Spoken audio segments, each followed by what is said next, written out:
All right, and the stream has started. Welcome to the Humane Mind. It is Thursday. It's around 6 p.m. on Thursdays, and this is when we try to do our streams. And if you joined us last week, we started to talk about the Richard Spencer versus Styx versus Sargon.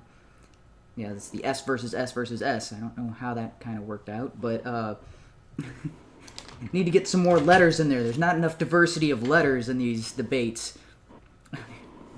Okay, so I'm joined this week with Lonely Wolf, Sinister, and Hunter. Introduce yourself.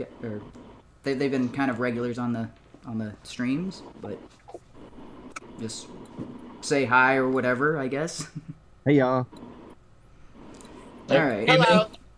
And so I was having a little bit of an issue with getting a video to play last week for the people who are not only watching the stream, but the people who are in the Hangouts with me. And I believe I have resolved that issue. So I'm going to test this out and let me know if this plays for you guys. Or if there's any kind of audio issues. All right, so I'm playing. So I'm going to continue the Richard Spencer's the stream that was on Warski Live, and let me know if you can hear this. And just if any time you want to say something or comment in, just tell me to stop, and I will pause the video and we can talk about it. How will they dissolve, Richard? I really want to know how they were dissolved. What dissolved the national tensions in America? If I may, a just lot one of second. the resolution was actually just 1 second. intermarriage and other things. Hey, sorry, just No, 1 second. It was a national identity. I just Yeah, wanna- that, Okay. Yeah. Okay. it's also a major as well. one. Yeah, that's pretty funny right there.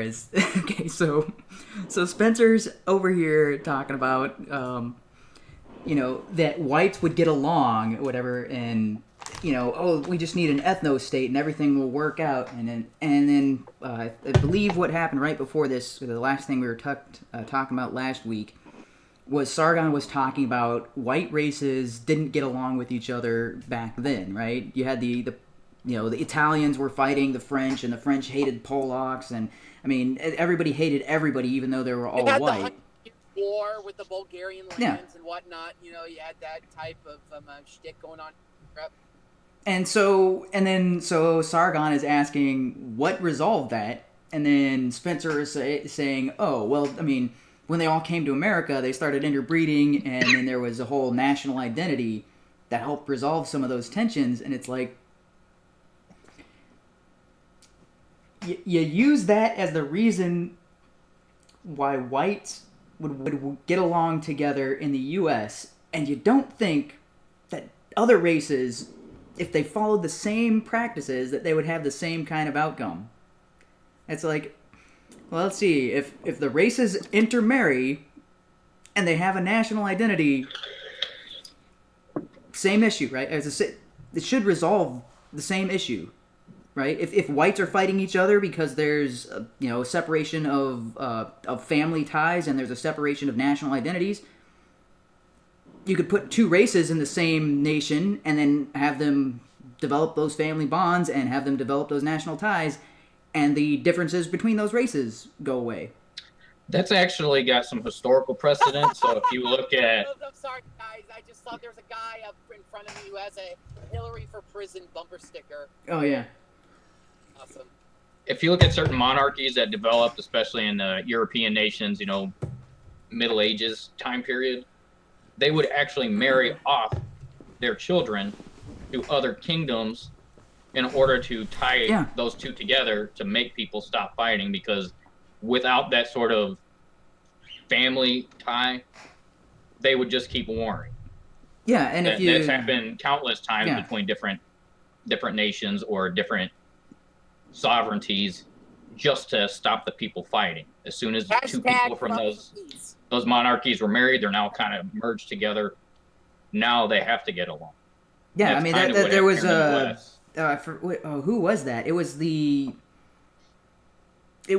King of England, and then somebody from France. That's how they ended up. They resolved a very long, bitter war. Was they married off the daughter of one of the French kings to either the prince or the king in England, and it created well, like I do know something about that. There, Mary Antoinette, the last queen of France before the Yes. French Revolution, was from Austria. She was sent to marry Yeah. the prince. Louis the 14th. Yeah. So that was an example of where French and that developed a family bond between France and it was Austria. And so then they're like, hey, we're gonna call a truce because now we got family ties. And well, I think that was I was trying to remember another example, but I think that was a TV show where it was two mob families and yeah. Oh well, I mean, that was the story behind Romeo and Juliet, right? The Sopranos, maybe. No, the story behind Romeo and Juliet, right? Or maybe they weren't Romeo and Juliet. They weren't. The families were opposed to each other, and the children want to get married. Yeah, right. But eventually, the parents were approving of it, were they not? They were like. That after they died and realized that they had already gotten married, but that their feuding caused the deaths of their children, then they kind of stopped fighting because of the tragedy. Yeah, maybe I'm confusing it with a different story then, because I know that there was one story where I thought for sure that the parents had approved, but then there was a war between the war that kind of broke it up, and then the families were like, okay, never. But maybe I'm mixing other TV shows and stuff like that. Yeah, we don't want to base this off TV shows or fictional writings. Fictional writing, but the fictional writings are based off of real events most times. Like if you look at Game of Thrones is based almost entirely off of the War of the Roses, which, yes, there were marriages proposed between different warring factions in order to resolve those conflicts, or in order to build alliances between two kingdoms so that way they could war against somebody else. That happened all the time in the War of the Roses. Anyway, so we got a little bit, maybe spending a little too much time on this topic, but I'm going to keep playing the video. So yeah, the point was, if it worked for whites that usually had hostility towards each other, why wouldn't it work for races when you're mixing races and you're mixing cultures or national identities for different races? It should have the same exact effect. I want to point out one thing before we continue on, that this conversation doesn't necessarily disprove what he's saying. It actually supports and enforces his point, but he doesn't take his point far enough. His point is only concerned with the white race, which, if they were forced to reside in an area like we have in the U.S. for the last 200 plus years, eventually they're going to homogenize enough where people get along just fine.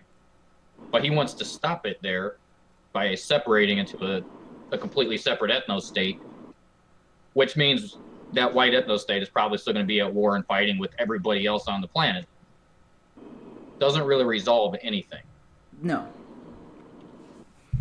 Well, I mean, and eventually it gets to the point where Richard Spencer admits that his own ideology doesn't solve anything, but I don't think we're there yet. Okay, and I'm reading the live chat, so Google it says Skype has a smoother screen share system. Yeah, I know. But I'm not setting this up on Skype because I want guests to show up. So unless you have another type of streaming service where you can have ad hoc people join in, because that's what I like about Google Hangouts. But with Skype ID, you have to give out your ID, and then they join your contact list, which not a big fan of that idea. I like the more of the Discord type, or was the other one, TeamSpeak style, but with a video streaming service. And I actually talked to a guy yesterday.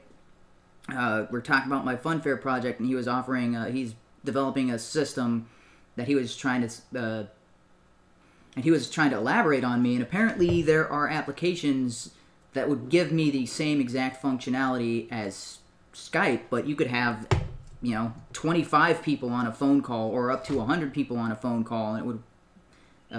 This is all distributed technologies and stuff like that. It sounds pretty interesting. I don't think it's up and running yet, but he's going to send me more information on that.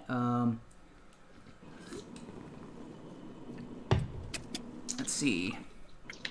Yeah, yeah. I thought Richard Spencer was in my stream. Yeah, that would be nice. I mean, because I would like to address some of these points that he mentions and point out the flaws in his logic. I mean, I'm sure he would do like what he did in this, the actual stream, and deflect them. But But it'd be nice to actually present some of these things to his face.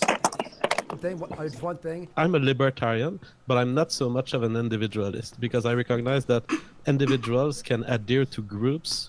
They can use their liberty to adhere to groups, and then the group can become a very important aspect of their identity. Would you define as a libertarian, and do you see, just like me, that there's no transgression there between being a libertarian and not being an individualist? Sure, I'm.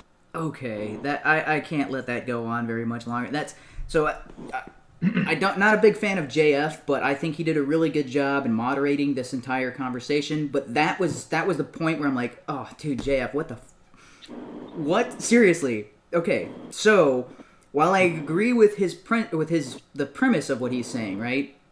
So you're an individual, but you can't stay an individual. It's impossible. I mean, you could be a hermit out in the woods and be completely separated from other people, but that's not a very good way to live. It's nice to have the freedom to do what you want, but if you want a better life, if you want to improve, the best way to do that is to cooperate with other people, and then to do so, you have to join a group. You can only do so much by yourself, and the sum of the outcome that you can produce working with just one other people is greater than the sum of your individual contributions, right? The more people you have, or as many hands make light work and all that sort of thing. And if you get a group of people all working towards the same goal, if they're working individually, they could only get so far, but when they're working as a group, it's like an exponential modifier on what they're actually able to produce. But my point is that thing that he doesn't consider is, yes, we do form collectives, but we can always leave that collective of our own volition.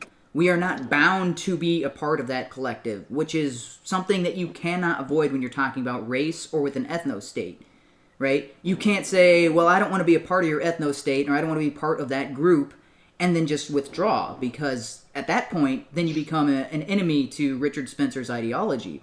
It's the same thing like why the left eats their own, right? You can't be a woman and then not support Hillary. Oh, that makes you not a woman, and then they criticize their people, or oh, you can't be black and not be a Democrat because then you're an Uncle Tom, and that's the sort of thing where Richard Spencer is advocating for you are a part of this group and you can't leave. You have to be. Whereas an individual knows, hey, I want to be able to freely form groups. I want to be able to join that group or that group and that group, and then if I ever get dissatisfied with what a group is doing, I just leave. I think you're kind of missing one point on what you're explaining here. So for the most part, I agree with you. And just as a side tangent, you're kind of halfway cut off on the stream. You're leaning to one side. But continuing on the main point, the idea of individualism and collectivism.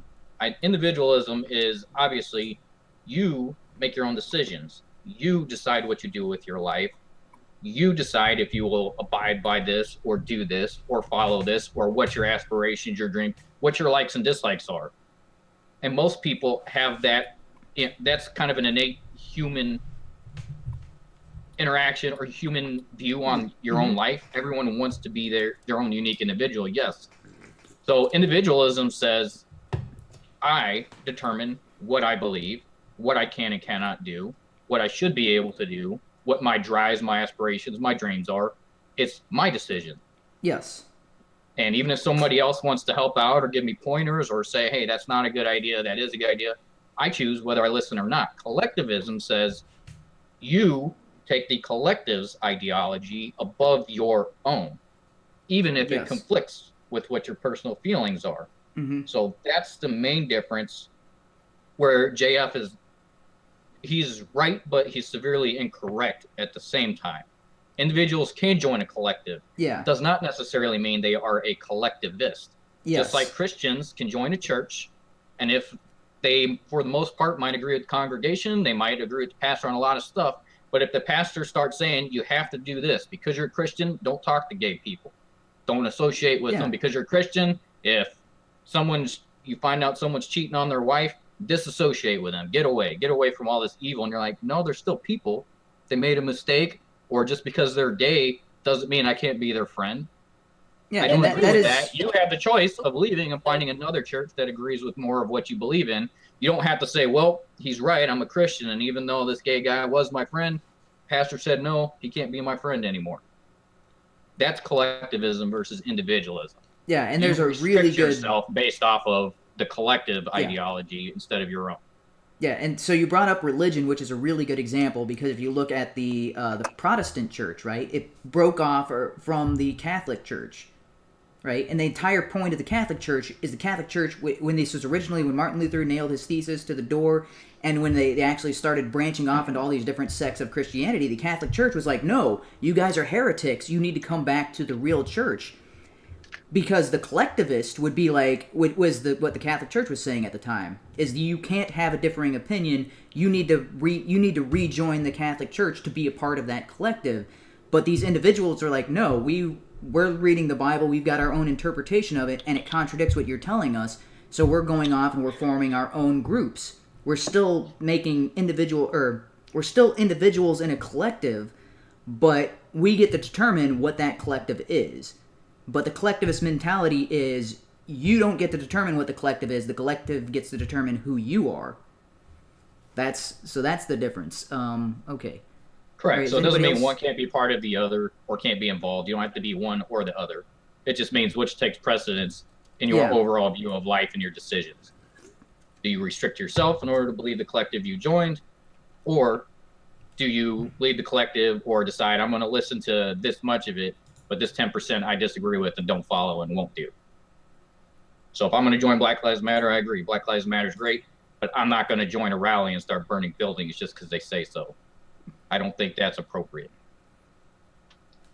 Well, I think that's kind of inevitable given the ideology of what they're pushing that's for. just an example. Yeah, but and that's the thing is if somebody's not participating in a riot in those types of environments, they get looked at like they're the enemy.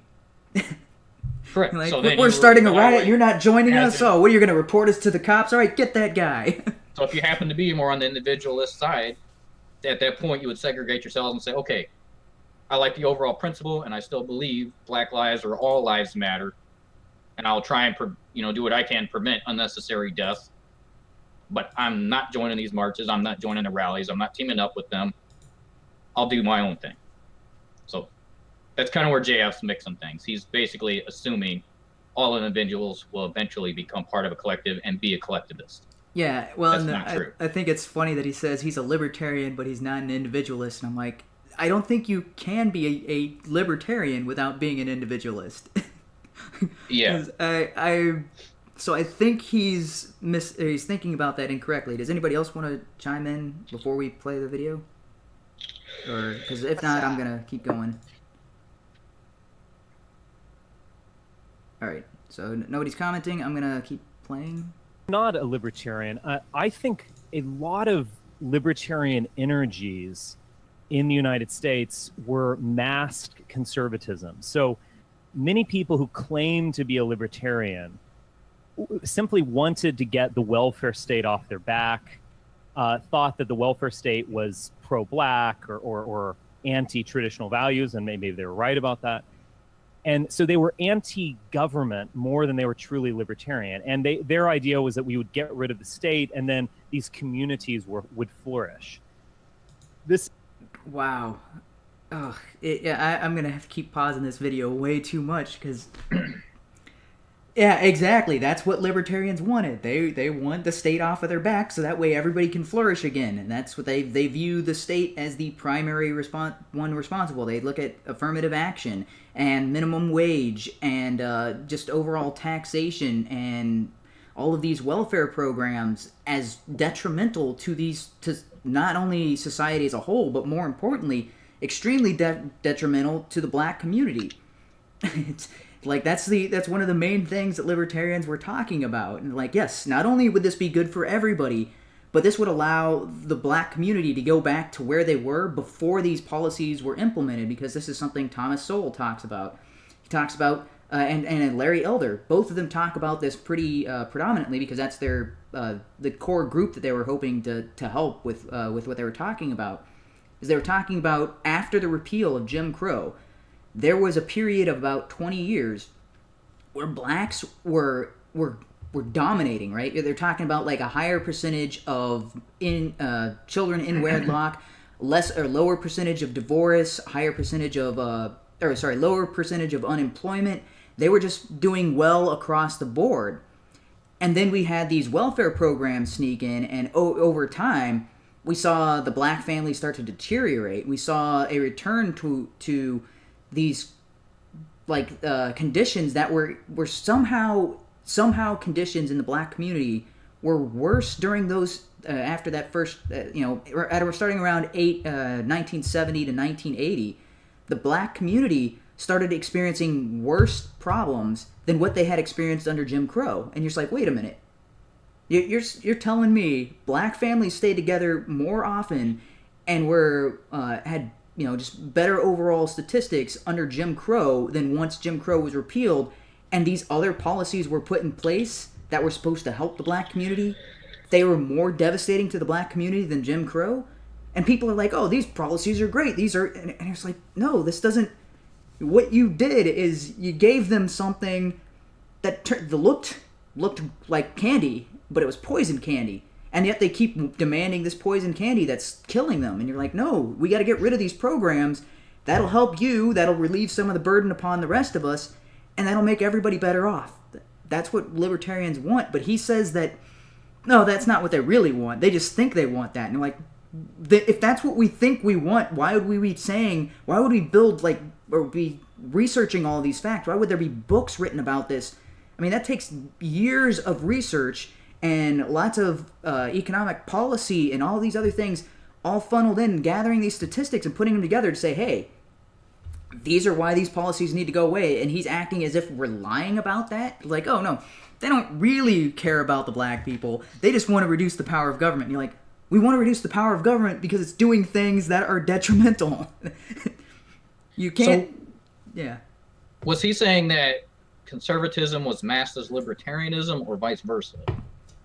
No, he was saying conservatives went to libertarianism because libertarians were talking about reducing the power of the government. But the principles as to why we wanted to reduce the power of government is the same. And is he saying that those are not interrelatable, being a conservative and a libertarian?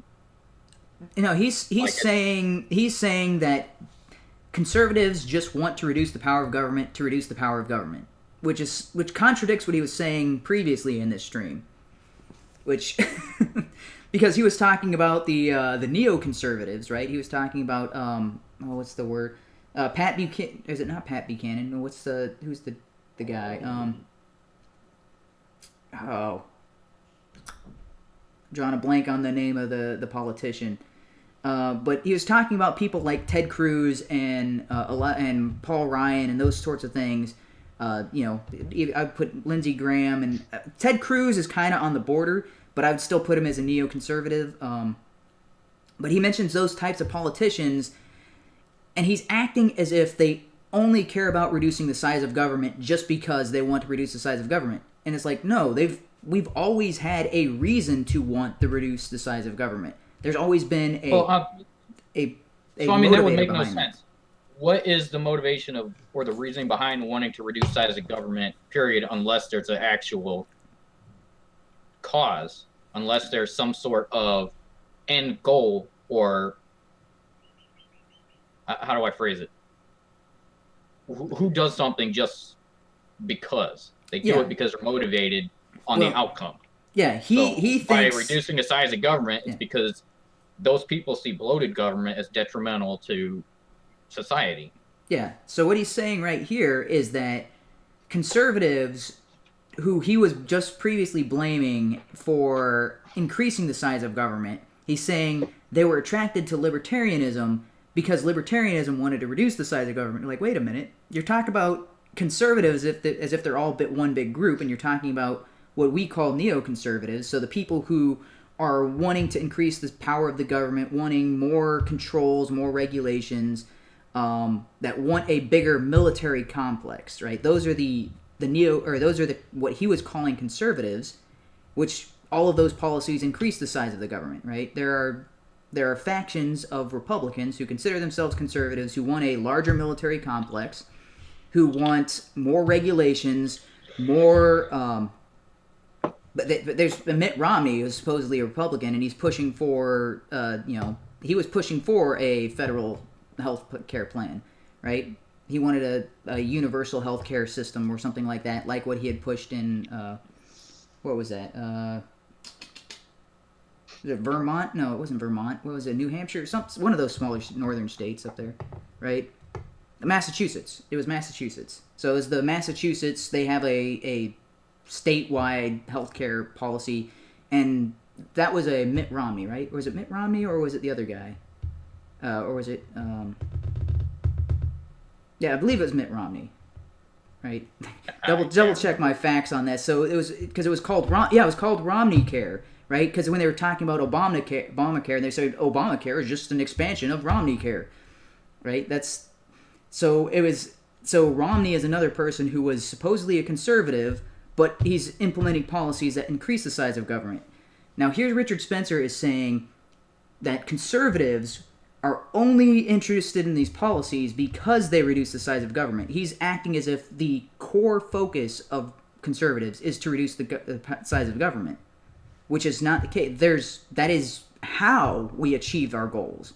But our goal is not just to reduce the size of government. Our goal is to allow more individual freedom and to allow the country to be more prosperous. And the way you do that is by reducing the amount of control the government has over the people.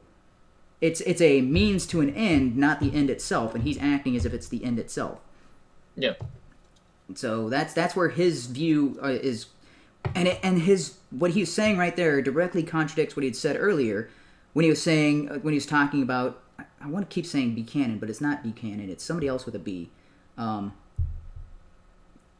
He was talking about all these conservatives and how they're pushing policies that aren't really conserving anything. And yes, that's why we called them neoconservatives, because they were conservatives in name only. They didn't really conserve anything. They were expanding the power of government, and they were rejecting the principles of what conservatives are actually supposed to adhere to.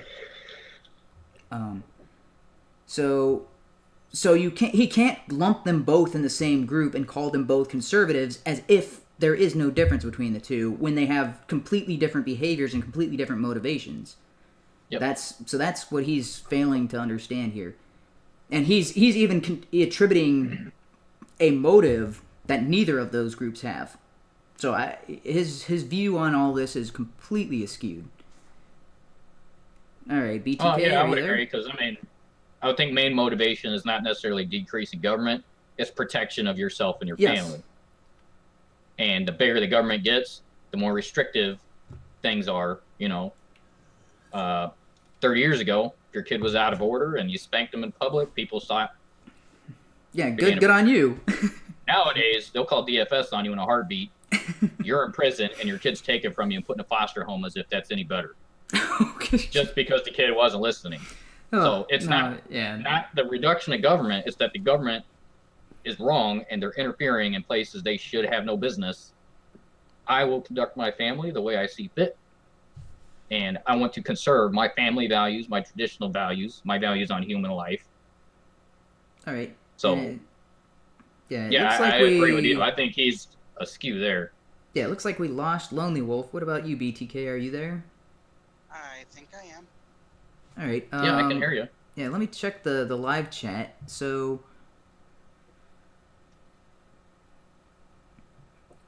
hey, there's Heavy Arms in the chat. Yeah, I know. I am not subscribed to some black guy right now. I unsubscribed after the whole social autopsy issue. I think so I unsubscribed to a lot of people during that. So he's saying that he missed. I wasn't on the last some black guy patron stream.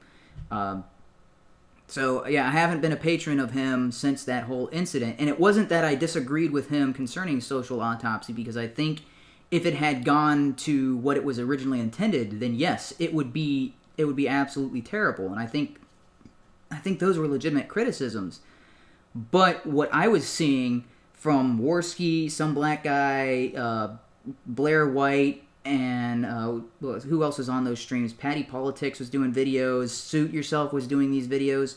they were spreading misinformation. And what was going on is one person would say something, and then somebody else in this community would see what that other person was saying. It's like, oh, well, that other person's saying it, it must be true. And then they would say it. And then a third person's like, well, if this person and that person are both saying it, well, then this must be the truth. And they started spreading these, and I'm looking at it, I'm like, no, that what you're saying right there is absolutely not true. I can go to the actual website itself, look up what it's doing, and I was looking at it because Google offers these. If you hit F12, it shows you the page itself. You can follow the code. I mean, you can't get into the actual source code itself or the behind the scenes stuff because that's all compiled code. And you know, if people could do that with every website, well, then you don't have your website. Somebody could just copy everything you're doing on your website, paste it on their website, and now they're competing with Facebook.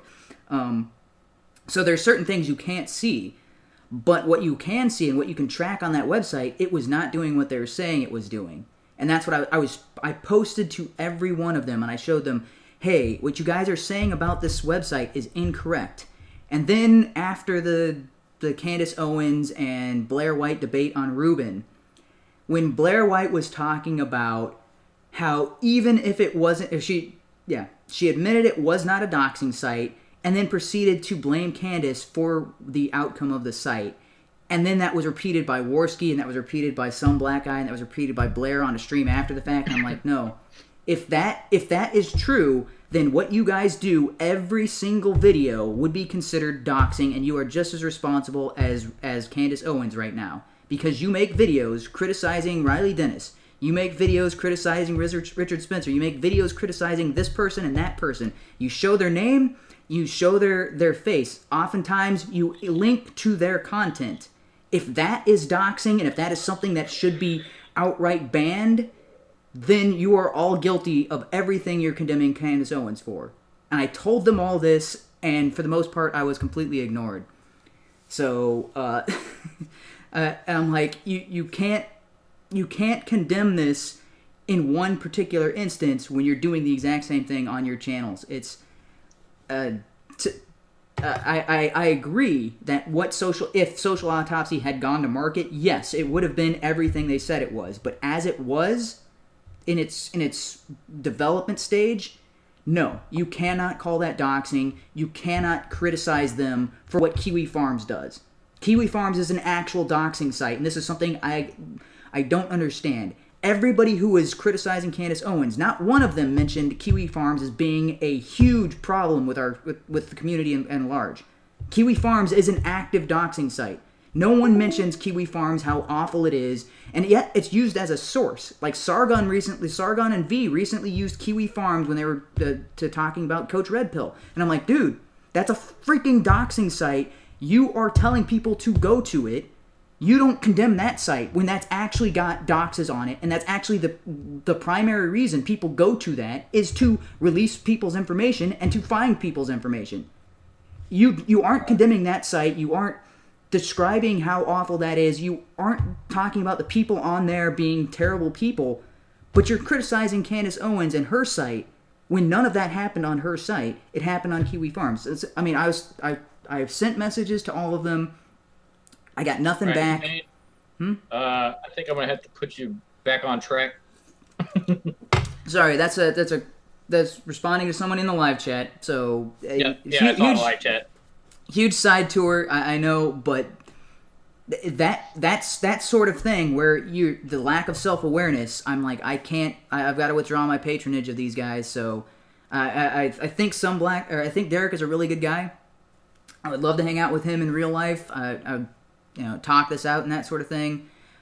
But I can't support his content if that's the type of thing that he's going to participate in. Because what I saw was the exact same thing that mainstream media does.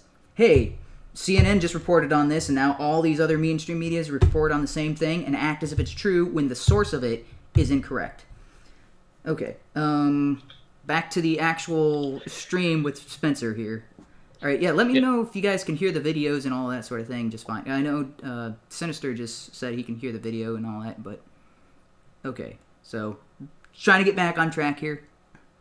This is a kind of right-wing libertarianism. You could see this in a lot of the people who got behind Ron Paul and people in the Mises Institute or so on. There is a left-wing libertarianism which does not really come from that basis, that thinks that the individual is sacrosanct, that we need to ever expand what individuality means. But no, I am not a libertarian in the sense that, though I oppose many actions of the government, I think the state is an existential entity. There will always be a state. One entity will be sovereign. One entity will be able to use violence. And the question really is what and who? Who is in charge of this existential entity, the state? Okay, I got to stop it there again. I know this is making these breaks a little too short. So far, we're 2 minutes into this video. Yay! I just noticed he's standing up. Yeah. Was he standing up the whole stream? I don't know. 2.5 hours? I guess so. Okay, yeah, sorry. He was swaying back and forth. I'm like, he doesn't seem like he's in his chair. Was he standing that couple of hours? Yeah. Okay. So he's talking right there, and we're like, so libertarian is somewhat more of a centralized position, because there's libertarians who are all about the legalization of drugs and the freedom, the social freedom that libertarians talk about. And then there's the libertarian aspect who is all about the financial aspect of it, right? The freedom of businesses, the restriction or the reduction of regulations, getting the government out of certain industries, getting the government out of marriage completely, because that is a libertarian stance. Is like, hey, government shouldn't have a say in marriage. I don't care if it's gay marriage, if it's marriage between transsexuals, marriage between a man and a woman. Get government out of it completely. That is a libertarian position. If you look at the actual writings. So are you basically? It sounds like you're kind of agreeing with his statement there. Then he's basically just saying libertarians can belong to either side. Yeah. Can be so he was talking about wing or right wing or just kind of center. Yes. Because it's it's focused on a different ideology versus what left focuses on, right? Yeah. So governmental libertarian is more pursuit of personal freedoms. Yeah, libertarian does cover some leftists and some on the right. So it is overall the full movement is more center. But he was saying it backwards when he's saying that there's leftist libertarians that focus on individuality when he's like, because he mentioned this earlier, and I'm like, no, that's not the leftist position. That is the more right-wing position. And so I think libertarian covers, and he also talks about getting rid of the government, which is something some libertarians advocate for, but those are the far right-wing extremes, which I put myself under that, in the libertarian camp. Those are the anarcho-capitalist, or as Mr. Dappington recently started calling a subsection of that, VOCAPs. Was it voting capitalist, or is it voluntary capitalist? I'm not sure what that stands for exactly. I need to rewatch his video on that, but yeah, because anarcho-capitalism does have kind of a negative connotation, and because people hear anarcho-capitalism and they think anarchy, where it really, I think voluntarist capitalist or volunteer capitalist probably is a better nomenclature for that particular movement, which falls under libertarian, but it is more right-wing than the actual conservatives. That type of mentality is the extreme of the individual.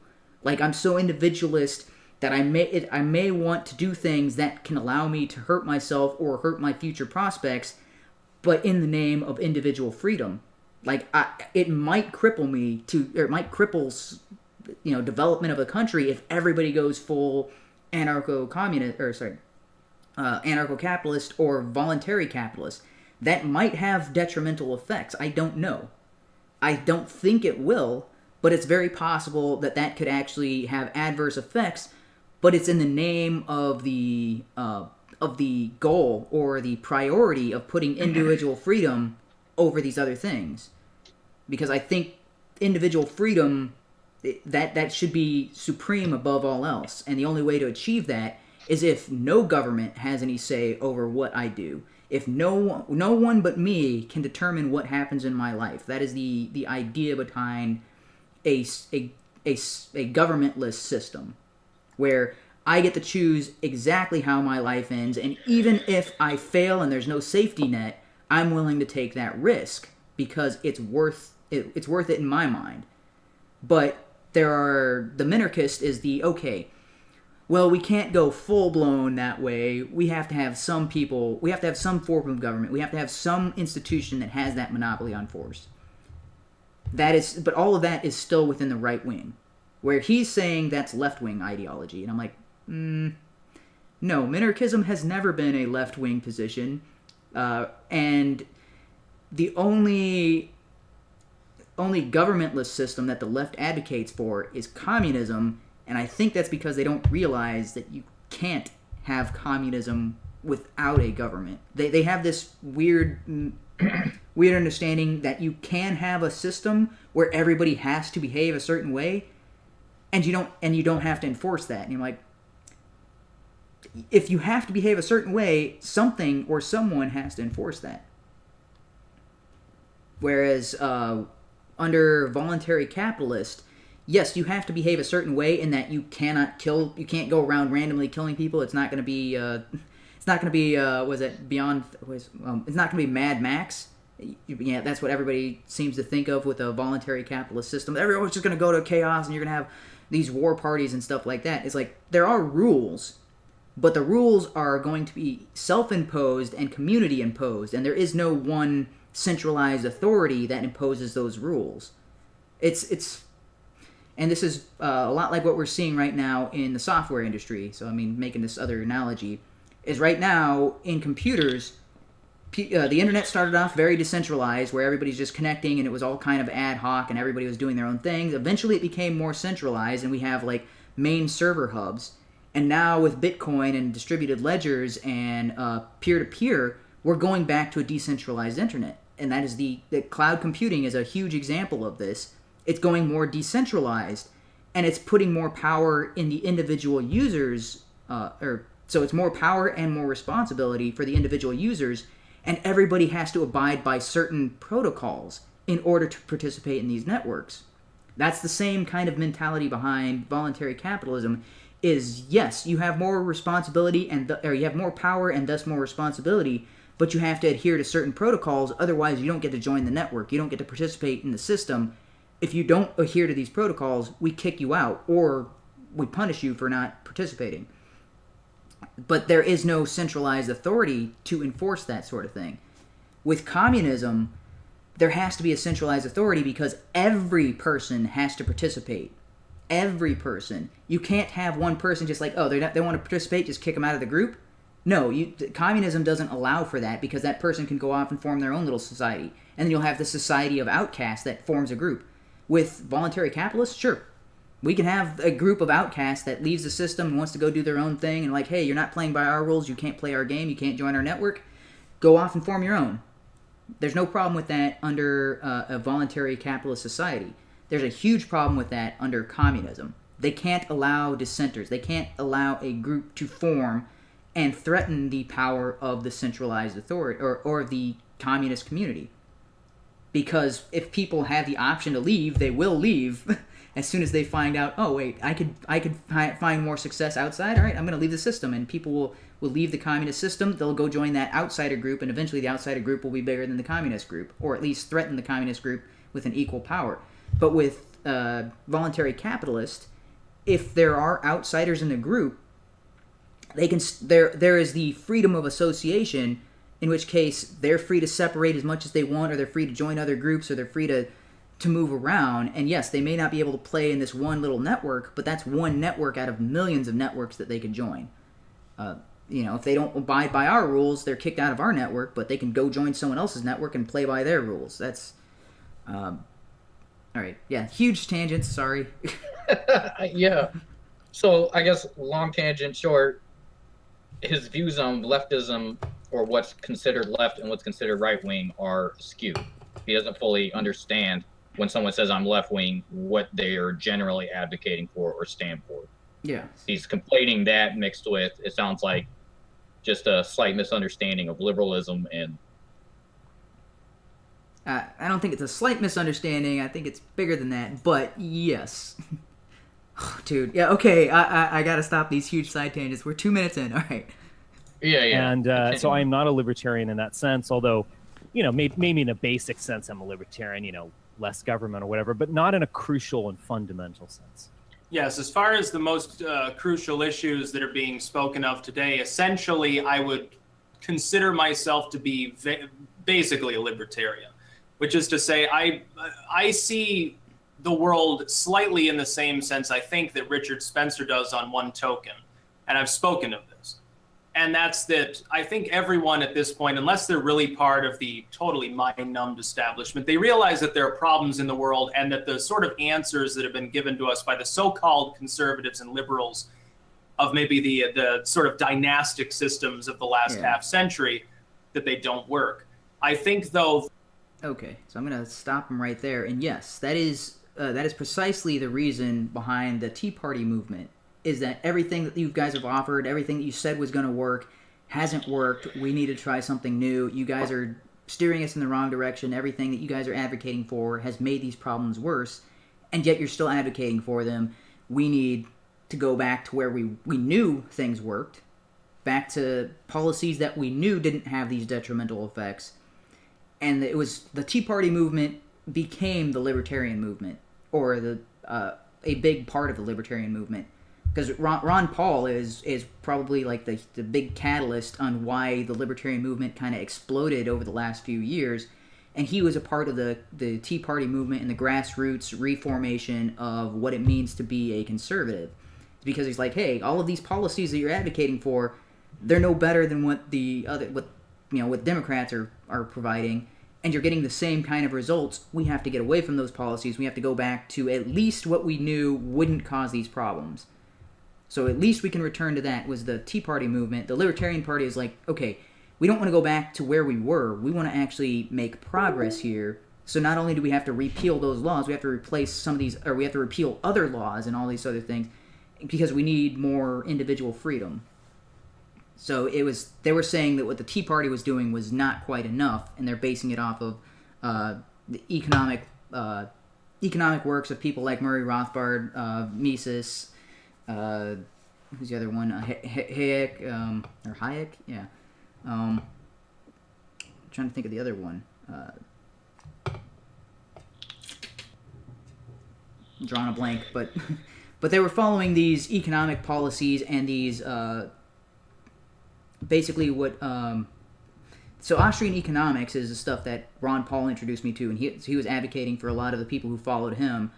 And that introduced people to a whole new world of not only economics, but there's a philosophy that goes along with what most Austrian economics were advocating for. And Murray Rothbard, being one of the central figures of that, also advocated for these libertarian principles, which eventually he changed his position to be a full-blown ANCAP. And a lot of the people who read his writings and all that sort of thing, they may not go as far as he goes to the full ANCAP, but they're like, okay, I could definitely support your minarchist position that you held prior to becoming ANCAP. So then that's the Libertarian Party, and the Libertarian movement is all based around that sort of ideology. No, we lost BTK. Are they saying things and I'm just talking too much and they... Possibly. So I think you're slightly overanalyzing responses rather than the main focus. So the main focus of the whole 2-hour stream was Richard Spencer's a proponent of an ethno-state. And everybody else, Sargon and his side, are arguing against him in a horrible fashion. So I would think we need to focus more on not necessarily specific pinpoints or clarification on what they're saying, but do they support their side properly, and is there any validity what's actually being said? All right. Right now, Styx is still establishing his viewpoint. We're seeing different answers being given by different groups to what those problems are, different sort of threats being actually mentioned as mainly responsible. For someone like Spencer, it's the degradation of maybe the white and or nuclear family. The tribal side of it, I would say, too, or at least that's my understanding. For the libertarian, it's the growth of government, not just government, but also bad government, specifically abusive government.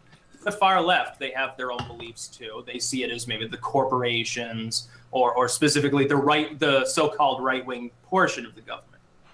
In that sense, Okay, I'm just going to say, yeah, Styx is completely right here. That's I'm in full agreement with what he said. All right. I believe that most of the problems that are identified by all of these groups, the one fundamental overarching concept is that people are being abused. That is the fundamental problem. I then simply look and I say, well, you know, what group primarily is responsible? Don't look at the symptoms, like Spencer would say. And this is where we would have a divergence of opinion. He would say, well, you know, it's these other groups of people are essentially causing the endangerment of a white ethno-state or a white group of people because they enable wedge issues or they're not part of that same, you know, cultural background. I would say, though, I go a level beyond that and say, fundamentally, that never would have become a problem, nor would there be any other specific problems with many of the nations of today. If you didn't have a government that had become, over time, it had become cancerous, it grows larger, less efficient, more able to abuse, because people, at first, they take a little bit of abuse, and they say, okay, well, it's only a little bit. And then it boils the frog, you know, pardon the Keck reference maybe. Over time, it continues to mount up and up and up. And you get more and more abuse for people on your Twitter, Andy. I know there was. Right. So I'm gonna pause him right there because I did want to comment on this. So, yeah, I think Styx's analysis of Richard Spencer's position was completely accurate there, and Richard Spencer was saying that the government is essentially necessary, and it just depends on who is wielding the government's power. And Richard Spencer is like, well, I don't mind that the government is abusing people. I just want whites to be the ones in control of the government, so they can be, so the whites aren't abused. But he doesn't mind if, you know, whites use that government to abuse other people. But Styx is saying, no, the problem is that the government can be used to abuse people in general. If we just got rid of the government's ability to abuse people, no one would be abused, regardless of their race or, you know, their culture. That's what we need to get back to.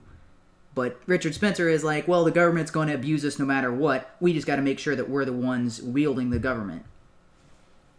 Yeah, I mean, I think Styx did kind of nail it right there, what the actual root problem is that we need to be focused on versus some of the side or side effects of society nowadays. But if Richard Spencer was able to create this white ethno-state and he's under the assumption that government will always have some sort of abusive power, that means government would then be abusing the white ethno-state. Whites would then be the only ones getting abused because it's just going to happen. Therefore, it's a forced abuse relationship.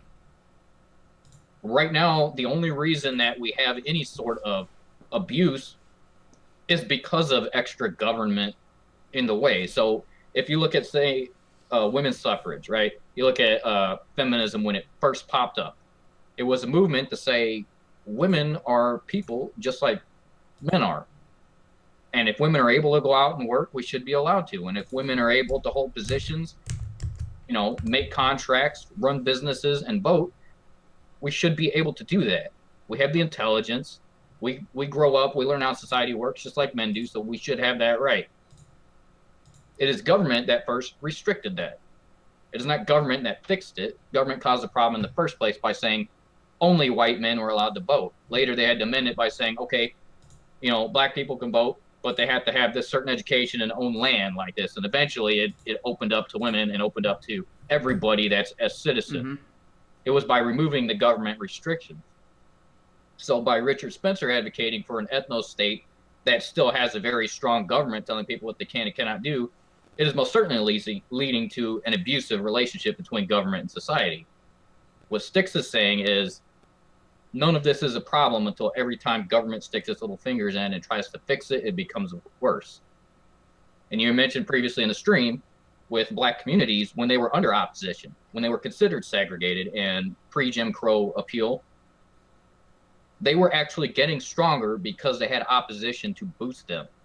People get stronger when they have something to overcome or defeat. Because once the government said, hey, let's fix it, let's get bigger, more bloated, add our social welfare programs in to quote unquote help the black community, that they deteriorated, especially in the urban areas where they're just handed everything. Now that ideal or work ethic that I need to go out and earn a living, if you don't work, you don't eat, that mentality is gone. the mentality of we need to stick together. We need to have a strong male father figure. We need to have a loving, compassionate, and yet still strong mother figure, both tied together to teach the children.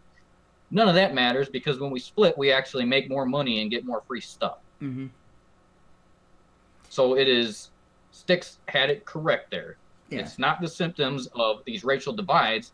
The reason the black community is complaining and bitching and moaning is because they no longer, the ones that are doing all the complaining, no longer have that mindset of, I need to work hard, learn, educate myself, and that's how I succeed. They feel they succeed based off of retribution for what has happened, you know, some 100+ years ago. Mm-hmm. Reparations for things that they don't even understand because not a single person alive in the U.S. was ever a slave. And nobody alive nowadays was ever a plantation owner and owned slaves. And most of the people who are complaining about this sort of things haven't even lived under Jim Crow. Like Jim... Correct. Yeah. That whole generation's practically died out by now. Yeah. So it's basically just who can yell the most, try and get the most free stuff, and then the ones arguing back are saying, I'm paying for your free stuff, and I'm tired of it. Well, then you must take black people. It is the government's intervention that has caused this segregation to start to pop up again. So I would agree. I think Styx has a better understanding of what the main problem is, and I think it's a good opposition to Richard Spencer's advocation of a white ethno-state. That's not going to actually fix anything. It's just going to make all the whites complain against the government. Yeah, and then probably goes more into the Italian, German, Polish, French, British communities like things used to be when the U.S. first started. And then they're going to start gang fighting. Mm-hmm. You know, gangs of New York. Let's play that movie out in real life. Yeah. That's what's going to happen. They're going to separate themselves. And I like what you were saying. Irish are being stepped on. Let's protect them. And everyone else is like, why? Why are you now siding with one particular group? Just like we have with, you know, affirmative action stuff. Yeah. You're gonna That's not even necessary. You're going to get the same policies, but with different variations of the white ethno-state. Yeah, it doesn't resolve anything. And I like what you were saying about how if he achieves his white ethno-state, the government is going to be abusing white people. And I'm like, that's all there will be to abuse. Then you would think that people who are like, oh, kill all white people, they would be like, oh, dude, all right, you have your white ethno-state, we'll leave. Have your government going around and beating down white people. All right, we're all for it. Yeah, I was like, hey, that you actually. So it's this weird situation where it's like the Black Lives Matter and the white supremacists want the same thing, and both of the. And it's gonna have the same outcome. Yeah, it's gonna have the same outcome, right? Right, because right now, Black Lives Matter was advocating segregation of dorms in Harvard. So no, there was a separate graduation at Harvard, but there was another Ivy League school where they had separate dorms for blacks, and you're like, and that's what was advocating by Black Lives Matter. And like, wait a minute, right? White supremacists are advocating for the same thing, and Black Lives Matter is advocating for the government to start abusing white people, and it looks like Richard Spencer is advocating for the same thing. Yeah. All right. I did read the chats. Apparently BTK is having spotty internet, so that's why they left. All right. All right, so I'm going to go back to the video, but yeah, that was very good. Saying, well, Styx can't provide a counterpoint to Spencer. He's not willing to go crazy and start saying, fuck Spencer, Nazi, evil, bigot, horrible person. I look at the culture today, though. I don't identify the alt-right as a particular threat either, because it's never held power. Like it simply doesn't have the ability to abuse anyone. Like, I'm perfectly willing to question. I will be tonight. I think Spencer on like how would this idea of yours be implemented? What's your thought on that? And we can have all sorts of disagreements. But I don't feel threatened by the alt-right. I feel threatened by the neocons and the neoliberals who have started every war of the last 100 years, honestly. So in that sense, I'd be libertarian, constitutionalist, classical liberal, libertarian nationalist. You could put any of those labels in there. I don't think there's any single label, though, that really encompasses it all. And I don't really like to use categories either. It's like my religious views, pagan or whatever. I kind of shy away from that, because then other people that don't like me will try to transmogrify that label just as they do to everything else. And really, it's really dishonest, but sometimes it sticks. So I try to avoid that. Okay, well, I would just call myself an English liberal. I'm for Enlightenment individualistic liberalism, which I realize that in America that's a contentious term, liberalism, but in Europe it actually still means liberalism rather than progressivism and sort of far left collectivism. But I think most people listening would be pretty familiar with right there. Sargon just identified far left collectivism. Yeah, for sure. I don't need to go into it too deeply. Yeah, a lot of One people. aspect that I'd like to hear you on, Sargon, is you're basically rejecting identitarianism, right? Yes, absolutely. But I'm actually really curious about your "I'm a collectivist and an individualist" statement. If I can derail things very quickly, For sure. I would love to hear your explanation of that again, because I don't remember you telling me that. Yeah, because I heard didn't that. say that. I mean, I'm sorry. JF, sorry. You're talking about me? Yeah, well, it was on the interview on my channel. You can go rewatch it. It was... No, I believe you. I just can't remember offhand. Yeah, it was libertarianism. I was talking about libertarianism, and you said, well, you're a libertarian. You should be individualist. And I was like, oh, well, I'm a libertarian, but I'm a special type of libertarian. I recognize levels of existence both below the individual, which are the genes that compose us, and above the individuals, which are the groups that we accept to join. And we accept to enter in binding contracts with these groups, so that our existence becomes embedded into their existence also. Yeah, so I want to comment on that because he's talking about the genes below and the collective above. And I think that is the primary reason why I advocate for the individual as the dominant thing, right? Because it goes back to that what I was talking about on my appearance on Warski Live. It's the false dichotomy of nature versus nurture. I think that is a huge blind spot for a lot of people, where they're like, well, he's talking about, oh, well, I'm bound by my genetics, and it gives people this excuse that my genes are a certain way, my heritage, my biological makeup is a certain way, so I have to do certain things. Like, this is something I've heard from an excuse of a lot of people. It's like, well, alcoholism is in my family. Or this is some other excuse that you've probably heard a lot. It's like, well, diabetes runs in my family, right? And then the appropriate response is, no, nobody runs in your family, right? So it's the excuse of, oh, well, I can't change this because my biology won't let me. And this is like I have a lot of respect for Penn Jillette and Teller. I don't remember what his actual last name is or his first name is.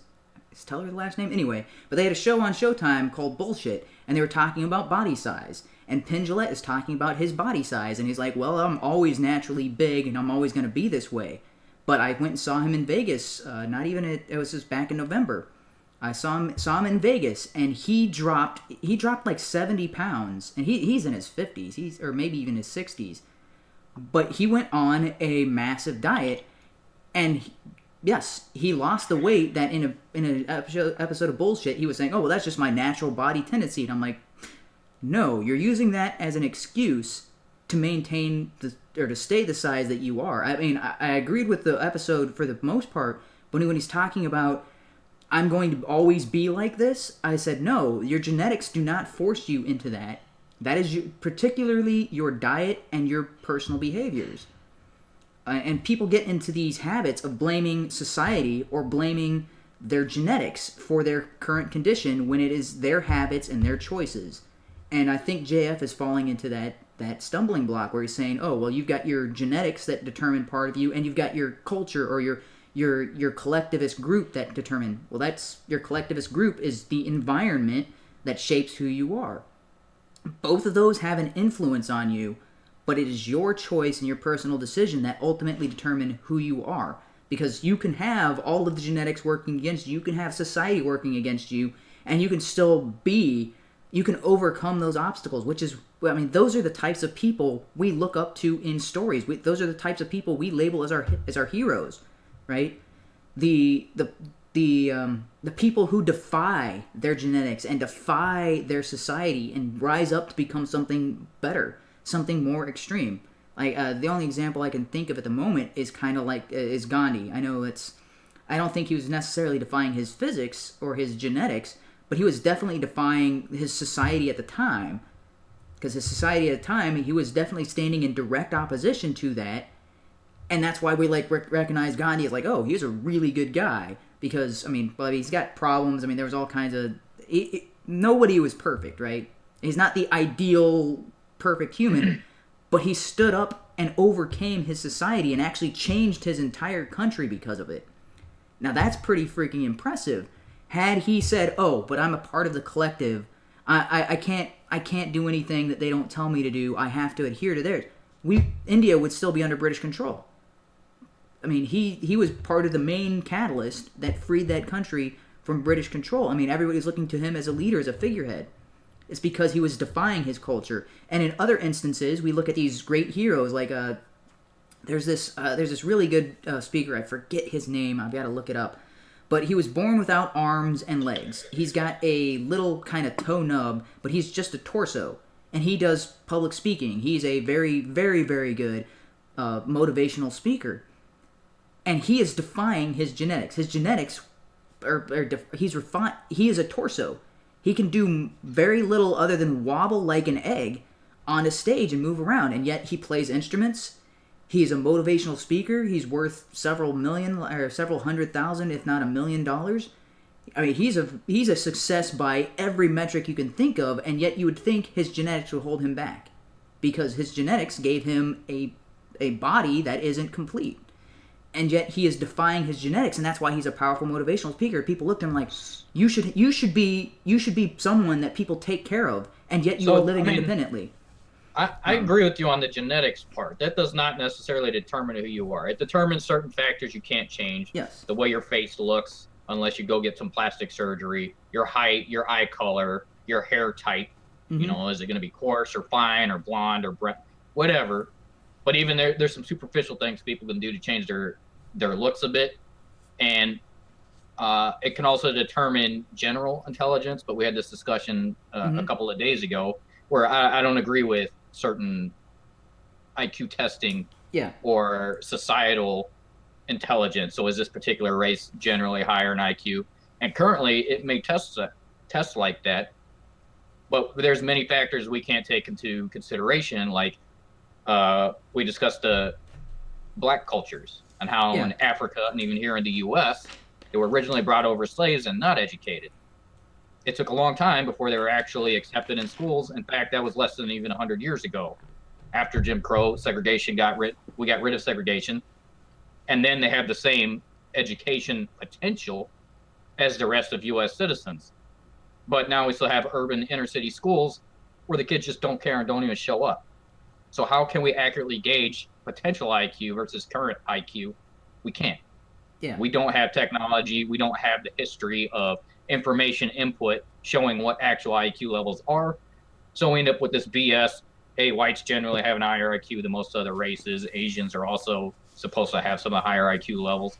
But they've been educating for millennia. A very strict education on family, society, and mathematics, engineering, stuff like that. That's been a high focus for them for millennia. And here's the primary reason why, I think I've brought this up on the Warski Live. If I didn't, I should have, but I brought it up several times.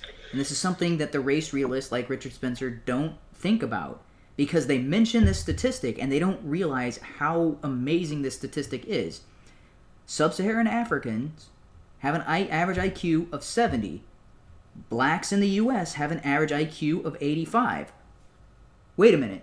The U.S. has been around for, 200 years? You're telling me that there's a genetic difference between Sub-Saharan Africans and Africans in the U.S. of 15 points in the course of 200 years? So by that logic... That's some quick evolution. Yeah, that is some amazing evolution. That's like we should be taking people from everywhere and moving them to the U.S. because there's something in the water that's affecting their genetics and boosting your IQ by 15 points here. So that is based on their idea that it's all genetics. genetics can't account for that. That is too much of an evolutionary jump between sub-Saharan and U.S. Africans. And like those are the same. Like if you still test their DNA, whatever, it's nearly indistinguishable. And yet there's a 15-point IQ difference that can't be accounted for by genetics. And yet the race realists say everything is genetics, and you're like, no, you're ignoring all these other factors. So there's the factor of, genetics play a part, environment plays a part, but I firmly believe, and I will argue this till the day I die, that your individual choices will always play the biggest part of where you end up. That includes your IQ. Your IQ is mostly determined by your individual choices. I mean, there are some obvious exceptions. There are people that have, Yes. Down syndrome or some sort of other mental development issues or non-standard non-standard ways of their mind functioning. So idiot savants and stuff like that. We mentioned that a couple days ago as well. But in general, I think most people have the same potential given the same opportunities. Now, and about the IQ thing, IQ is a good indicator for success, but people have succeeded despite low IQs. Oh, yeah. Like, Andy Warhol is said to have had an IQ of about 72, I think. Or might be 80. But that's extremely low, and yet you know who Andy Warhol is. He's world renowned. You say Andy Warhol, people know who you're talking about. And yet he has a below average IQ at the very least.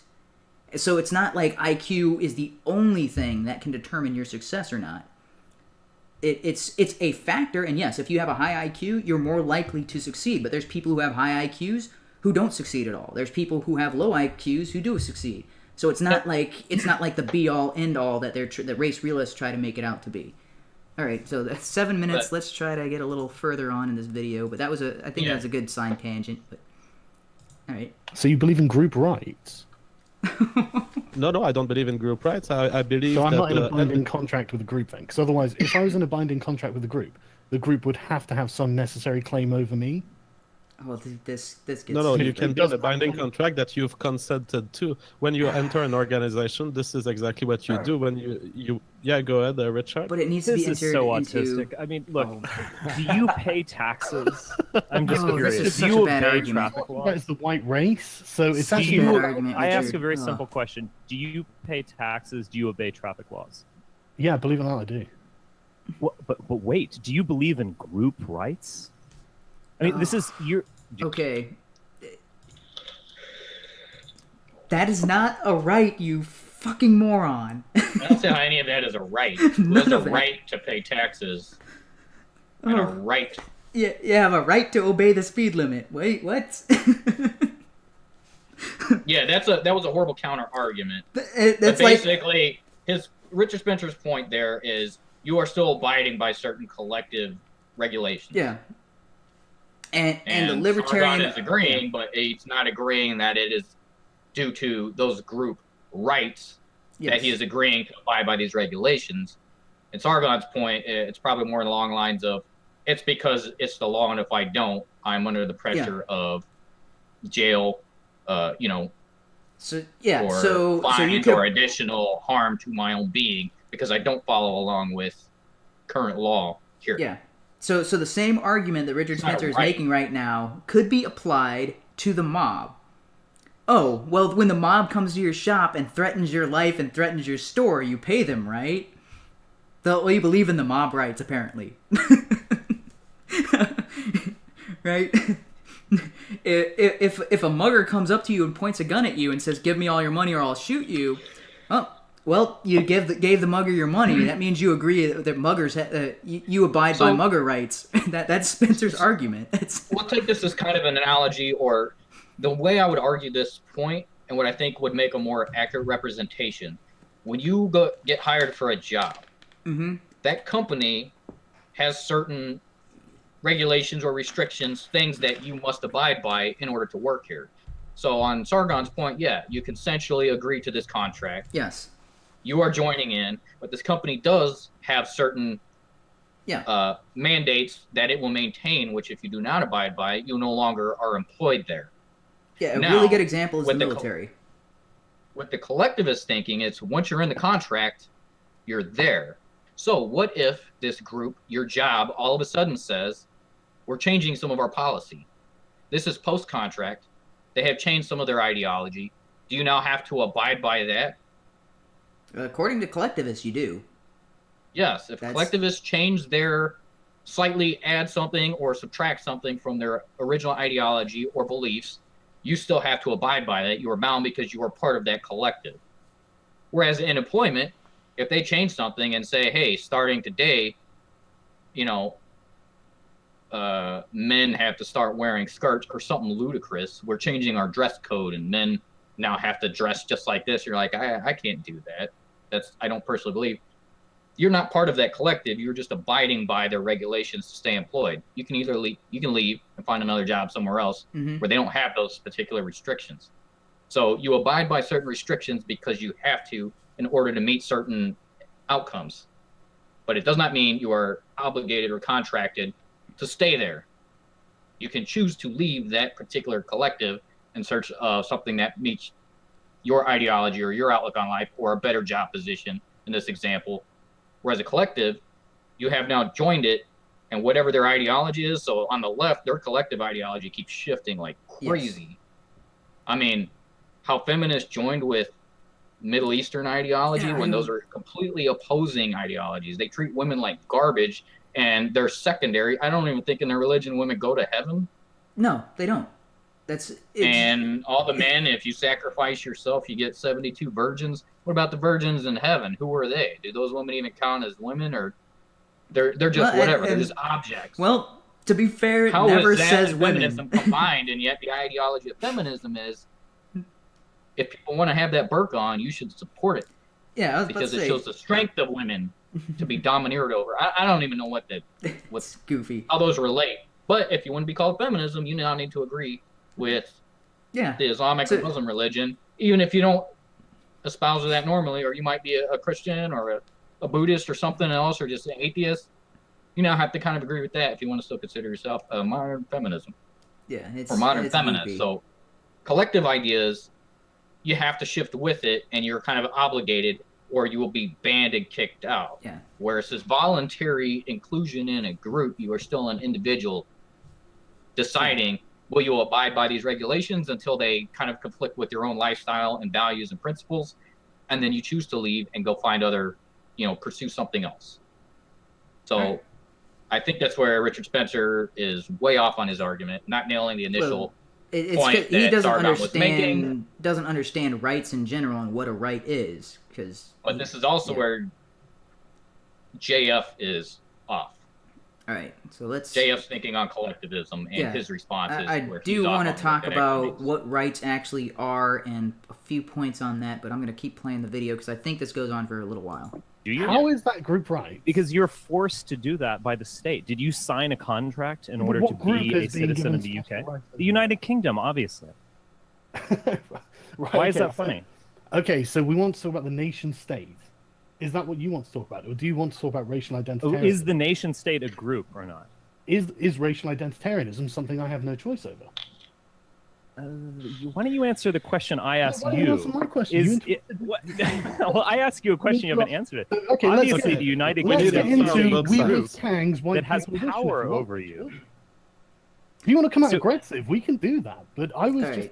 Yeah, so I do want to cut in here because I can see exactly why Sargon is getting angry with Spencer, because he said that's kind of autistic, and then started talking about all this stuff that is completely unrelated and saying that groups have rights because you're bowing to these legal mandates.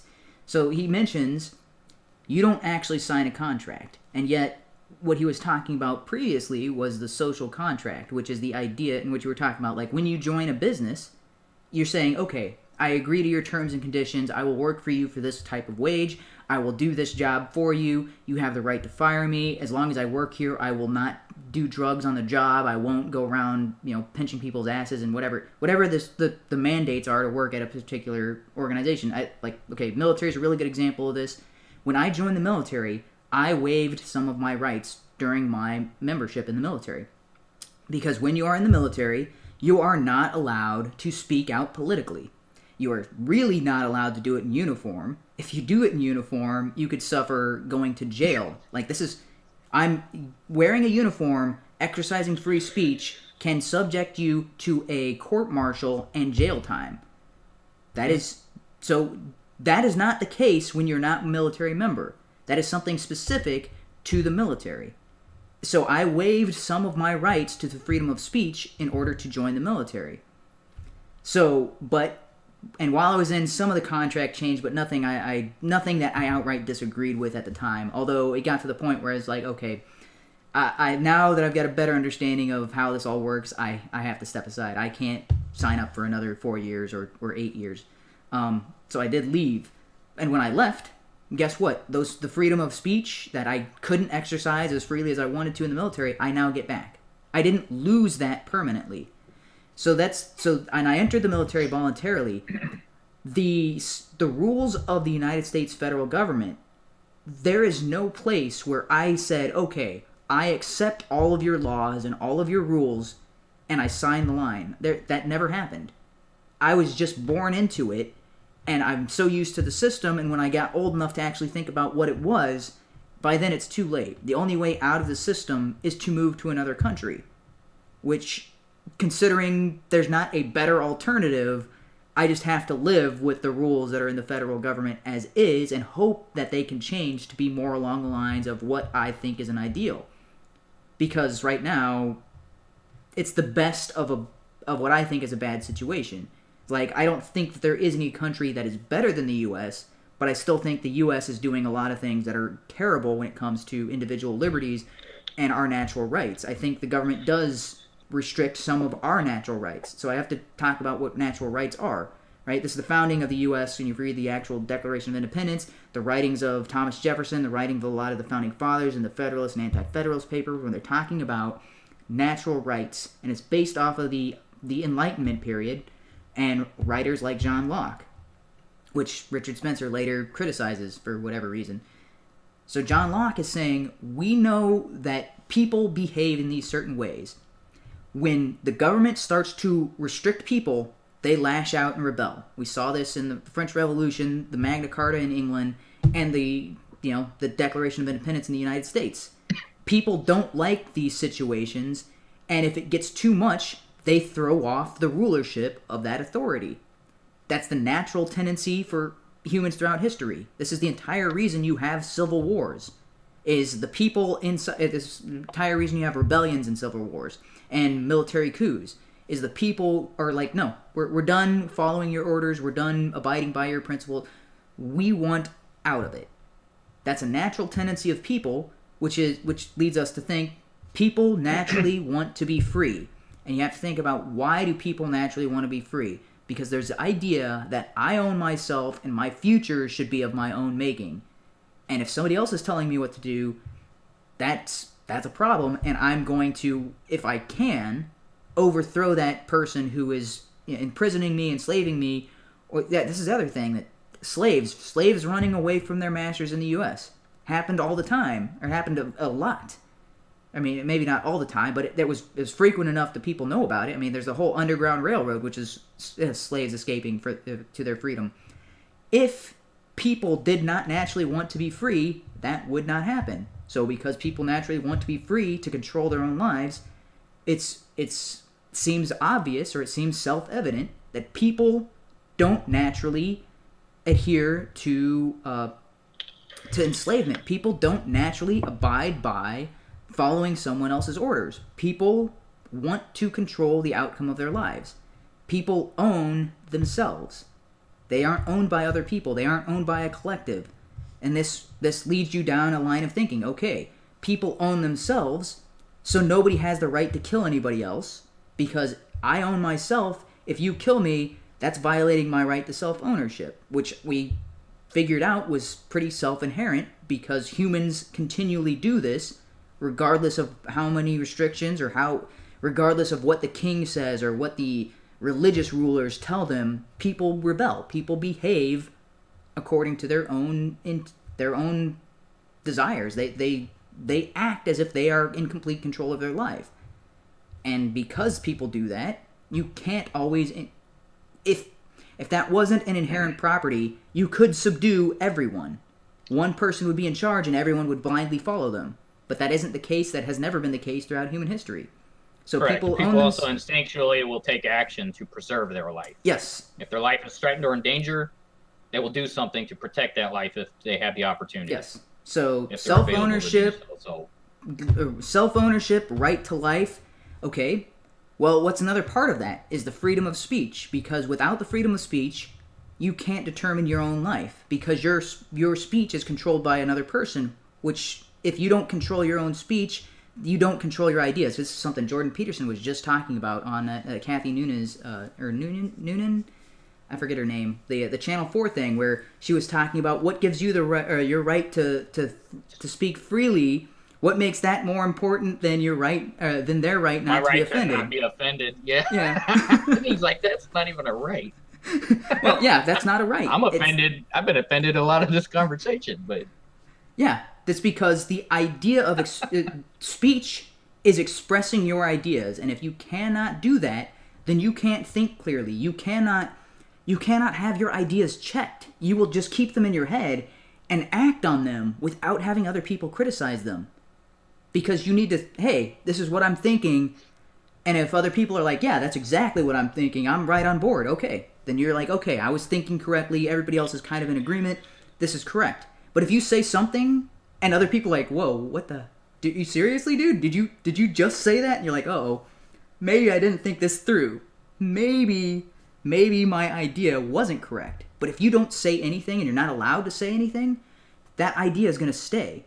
And you are going to act on that idea because no one has contradicted it. No one has bothered to tell it, because you weren't able to express it in the first place. So you have to have that right to freedom of speech in order to express your ideas, and without those ideas, you can't control your actions, because if you're not able to express your ideas, you control your body and your actions, and then you do an action and everybody's like, hey, wait a minute, whoa, that's over the line. And you're like, wait a minute, but I'm in control of my actions, how did I cross a line that I didn't know was there? Which is why we have the freedom of speech, so that way we can say, okay, this is what I'm thinking about doing, and people are like, whoa, that's going to cross a line that you can't come back from, and you're like, oh, wait, where is that line? You can figure out where that line is that you're not supposed to physically cross. That's, if you didn't have that knowledge, yeah. The original rights that we have in our yes. Our Constitution, life, liberty, pursuit of happiness. Yes.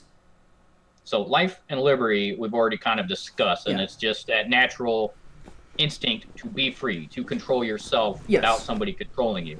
Now, we habitually and pretty much daily give up certain portions of that, not necessarily life, but freedom. I don't want to go Yes. sit in my cubicle for 8 hours a day, but if I want to make money, I will subjugate myself to mandates of a business, follow their laws, follow their ordinances, their rules and regulations, and do what they're asking of me. Hey, complete this project, so I can get income and get paid to carry Yes. on with my life portion.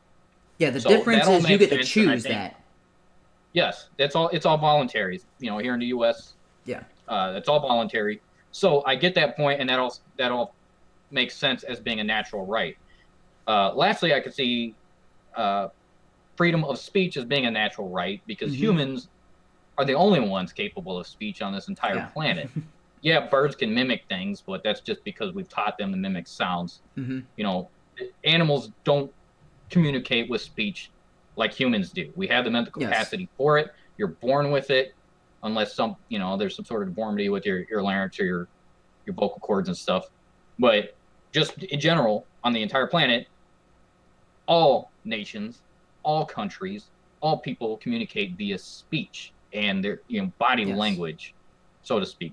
So it would make sense that be a natural right, Yes. since we are born with that natural capability to speak.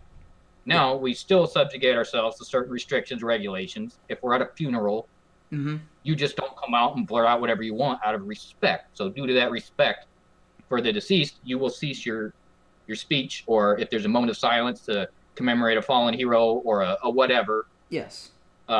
Same thing, we will give away our rights, or when you join the military, it makes sense not to be a political, of political Advocate. descent, Yeah.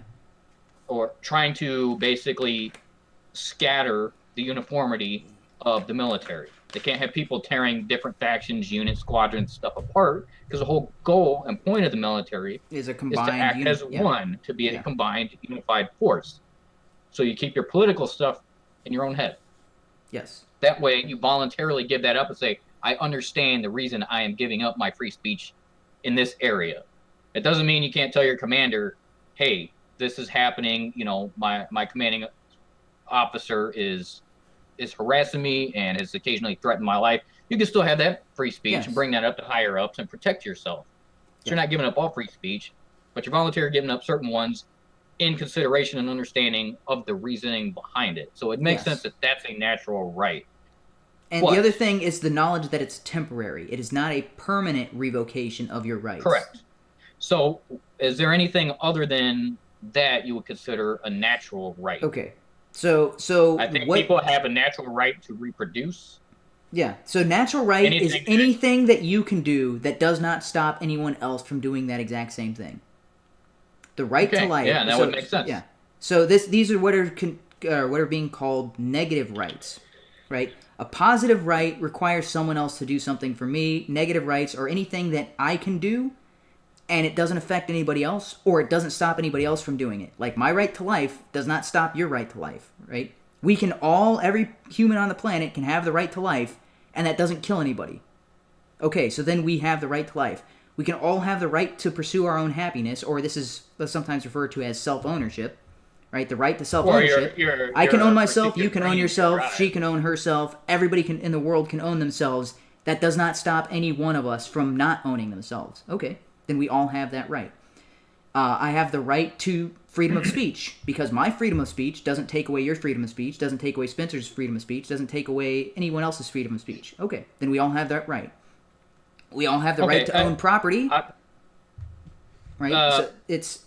So two things I want to point out. The freedom of speech, at least in the U.S. Constitution, is against government tyranny. Yes. Does not give you freedom of speech to go out and make an ass of yourself in public without someone saying, hey, this is disorderly conduct, you need to cut it out or you're going to get in jail.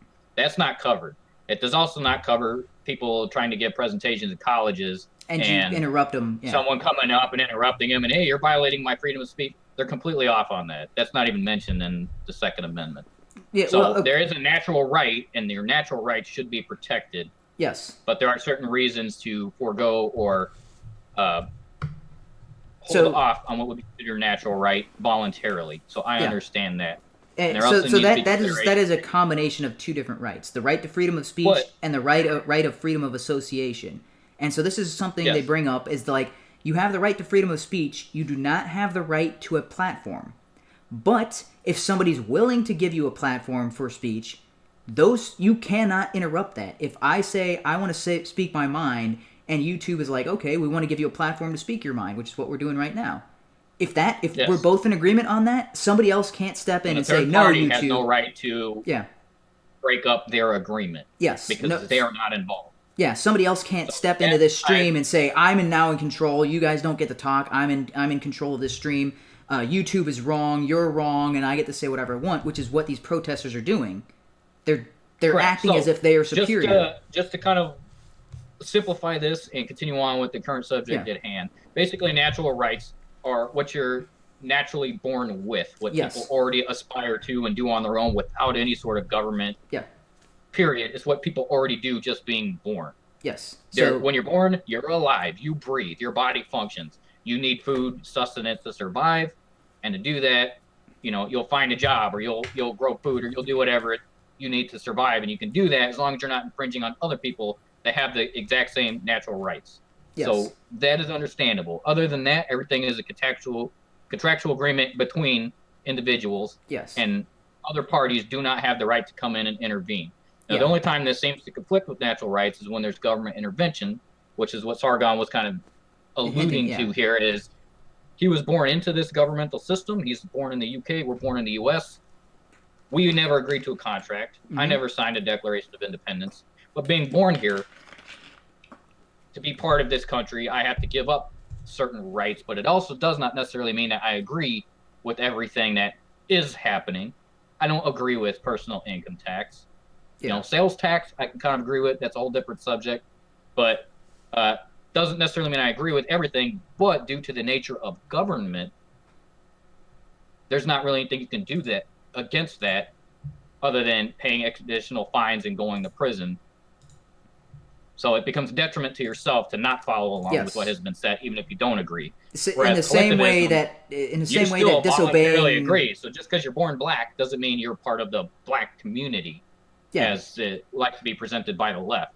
Yeah. Play the black card or the race card or whatever. You just happen to be born as that. You didn't pick it.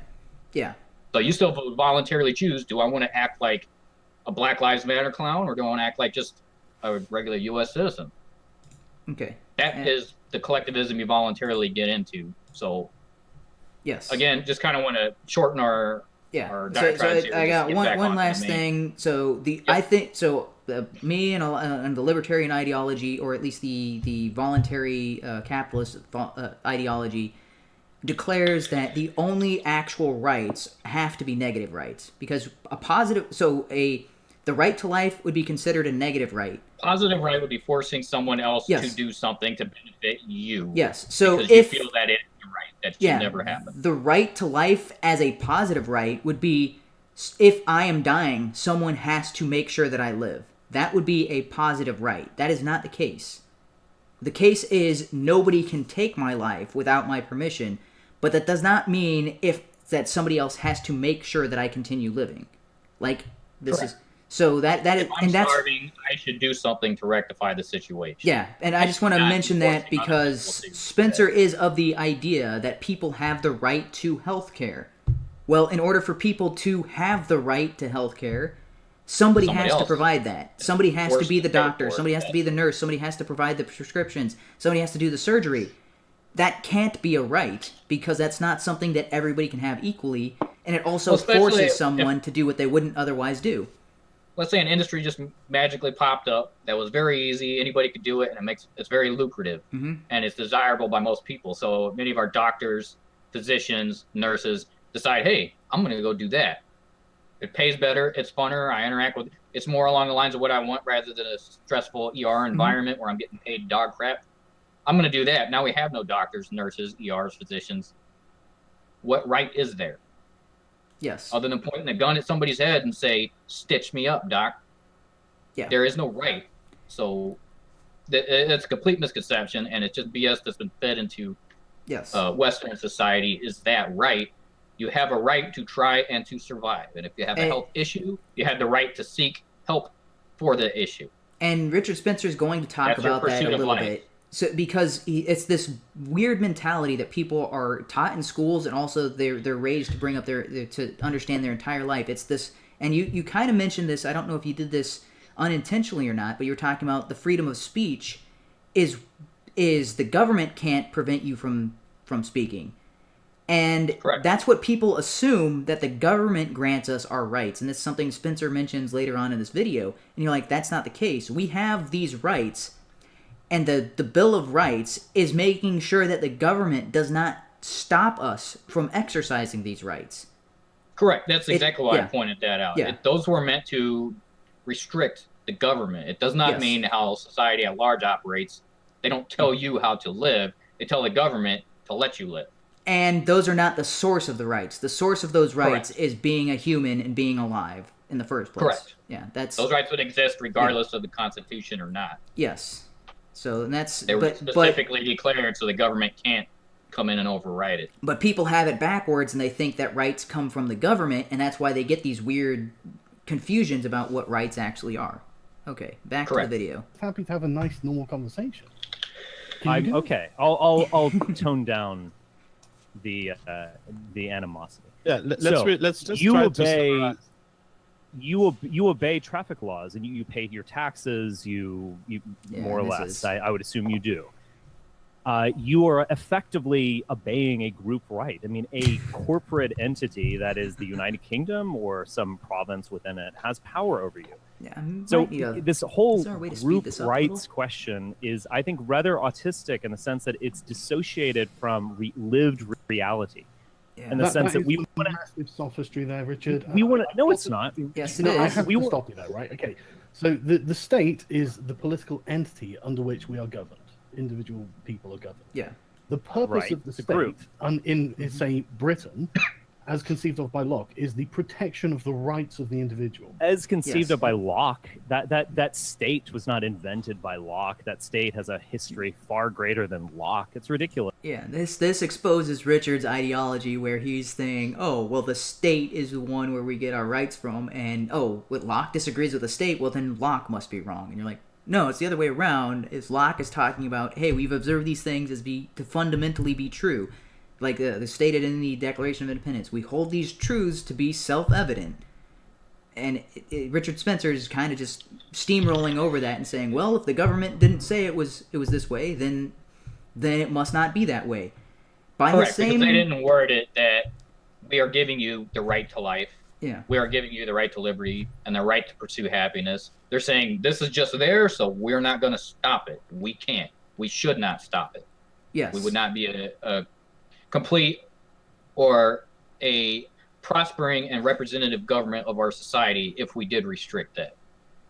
We would Yeah. not be the government that we are trying to set up if we restricted these self-evident rights. So, and the other thing yeah. that he fails to understand here is if that was the case, then the founding fathers were in the wrong for rejecting the monarchy of Britain. Right? They were Correct, 'cause that was the law already established, Yeah. and they should have just abided by it. They should have just abided by the king, and they should have followed the rules because they don't get to determine what their rights are. The king got to determine what their rights are. Well, and I'd also So- like to point out again that Spencer here is misrepresenting collectivism versus a collection of people, and those are two Yes. completely different things. You can have a group of school children; doesn't mean that's a collective idea of how to be a school child. yeah, how to attend They school or don't how to all- learn. They don't all dress exactly the same, march in a single unit, all answer 100%. We all give the same answers to our test. What's your favorite color? And they all collectively agree, it's blue. That doesn't happen. It's just a group of kids. We are just a group of people that live in the United States. We're not a collective United States. If we were, we wouldn't have all these activist groups, and we wouldn't have all this, right wing and left wing. Everyone would be unified because it's a collective, Yeah, which and it's not.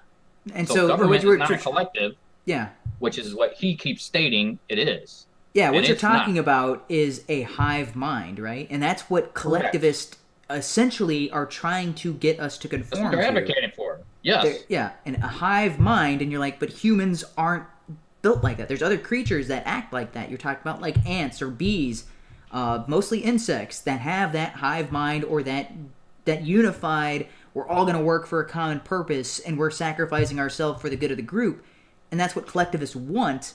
But that's not how humans are. That's completely against everything that we understand about what we are by nature. Like, our inherent setup is not to be a part of a hive mind, but ants and bees are. Like, it is very rare to find. There are exceptions where ants will, separate from the colony or will defy the rules of the colony. But that's I not. think you're getting a little divergent from Yeah. collectivism and hive-mindedness. It's called hive mind due to the nature of those insects, Yes. the way they operate. However, if they Yeah. didn't operate as a hive mind, they would no longer exist. Yeah. It is required that they each do this in order to sustain themselves and operate and thrive, just due to their limited capacity as beings. This is how they operate, and they all need to operate, or they all die. Yeah. Whereas humans do not operate along that line or the way that those hive-type creatures do. Yeah. Which We all that would be operate required and for the naturally collectivist born as ideology. individuals. Correct. Yeah. So I would hesitate to compare actual insect hive minds versus what was considered for collectivist hive minds. There are more just an indoctrination or ideology push to control the collective, so everybody's thinking uniformity. Yes. So this is what the military should do, because if they don't, they die. Yeah. We go to war and it's not a collective, the military will get their asses handed and we'll have massive casualties and lose. Yes. In order They for the have to be a military collective. to achieve their purpose, they have to have a bit of a hive mind. And Correct. you can have disagreements within it. You can have, hey, we want to do it this way or that way. But you have to understand our common goal is united. If we are not united in our common goal, we will fail at everything we try to accomplish. So by joining the military, you understand, regardless of what I think personally or what my religious views are, what my personal views are, I have to adhere that the purpose of my goal in the military is to defend the country and to attack our enemies. And if you don't agree to that, then you shouldn't join the military. So, and if you don't agree with that, then you shouldn't stay in the military, which is why I got out. Yeah, and the reason I brought that up is just to kind of point out there are certain reasons to have a collective, to have a collectivist thought process. And the military is a fantastic example of that. Law enforcement would be a fantastic example of that. Yes. They're unified in their goal. So when you go to work and you work as a team on a project, you are now a collective. Your goal is to finish that project. Yes. And so it behooves you to follow along with that collective, to do your part to get this goal completed, because otherwise you're fired. Yeah. But as soon as the project is done, or as soon as the mission is accomplished, you get to go back to being an individual. But correct. But in all of these circumstances, you are still consensually contracted into that agreement to be in that collective, and it's to serve an ends or get to a certain resolution is why you subjugated yourself as this collective. That does not mean that there should be a collective for your entire life to determine your entire lifestyle and the way you think and operate as a whole. But that is what Richard advocates for, and that's what not correct. That's what the leftists kind of advocate for. That's not a good way to. Subjectively, I don't believe that that's a good way to live your life, is being told, well, you look this skin color, so you should act this way. Well, I don't even think it's subjective. Want you to act this way, and if you don't, then you will be, you're kicked out. You're banished. Well, I think objectively, if you look at the results of every time that there is a collective or there is a tribe and the inevitable war and death and destruction, I think objectively the collectivist mentality is incorrect. Correct. For certain smaller tasks that require uniformity, yes.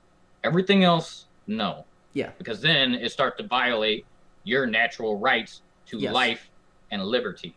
Because it's the same mentality of why slavery is wrong, is because it is a lifetime institution. You cannot escape no matter what. It doesn't ever end. That's the problem with slavery.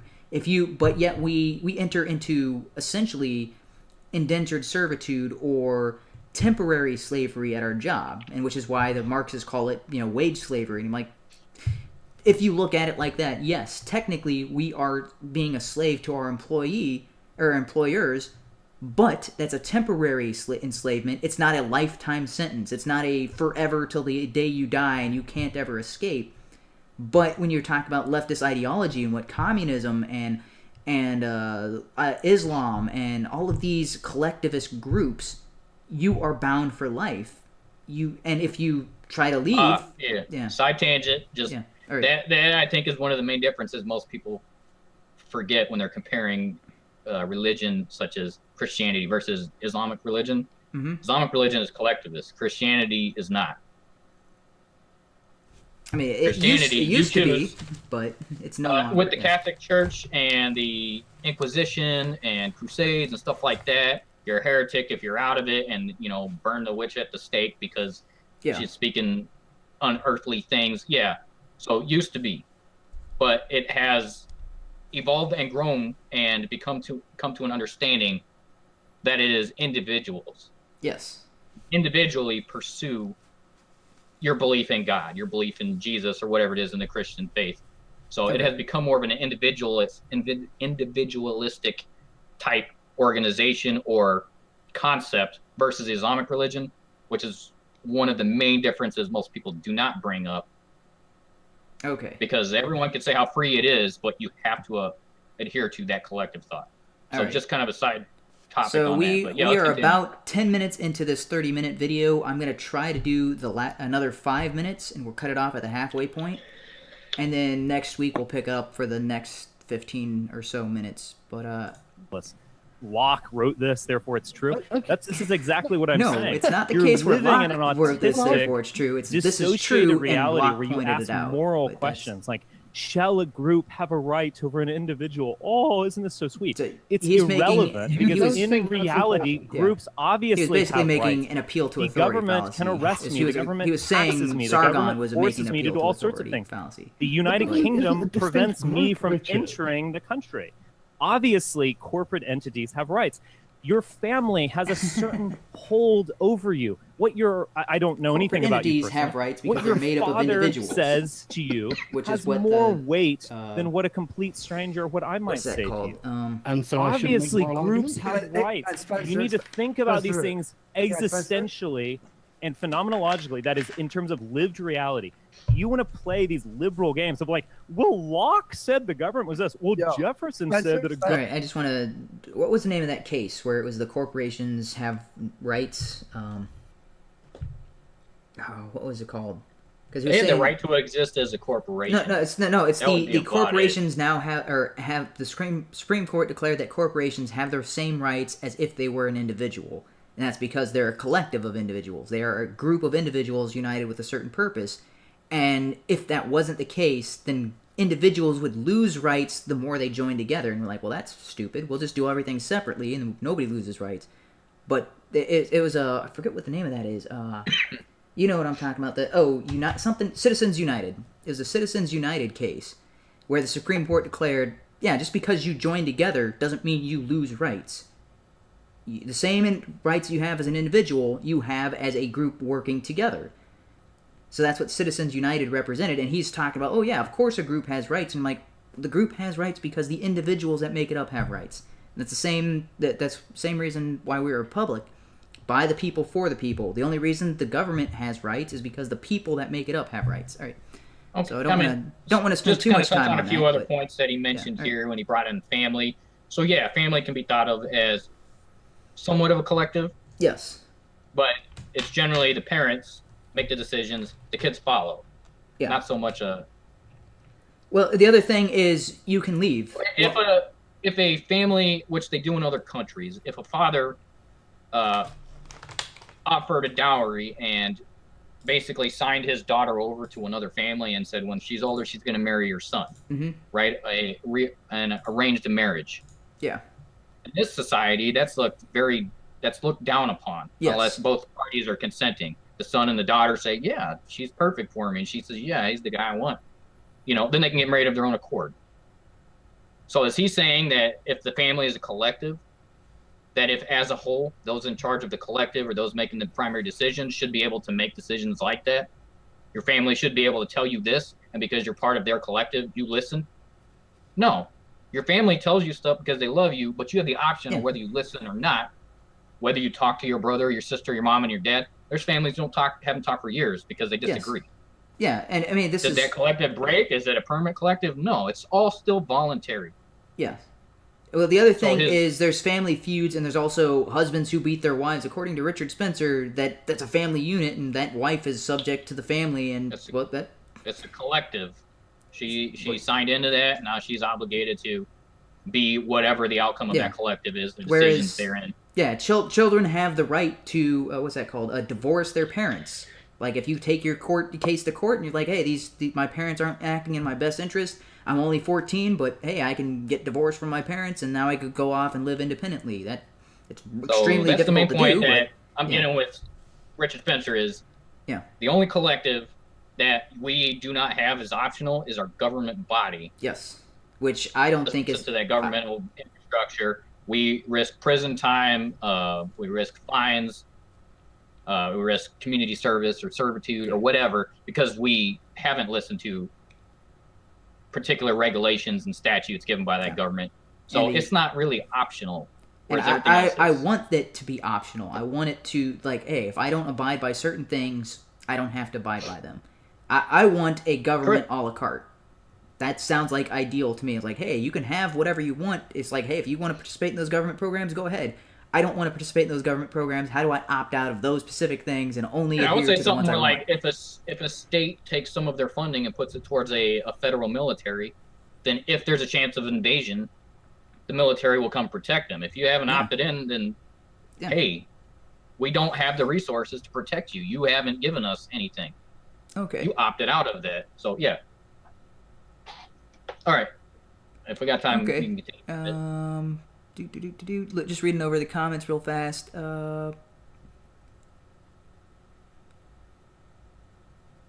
Okay. Yeah. So. Government was created to I'm protect sorry the that I world. actually That have is some consistency in my irrelevant. political ideology. That is totally irrelevant to lived reality. What John Yo, Locke wrote yeah, is Richard. irrelevant to lived reality. Let's hear Andy, Sorry, because sorry, this is very listen. interesting.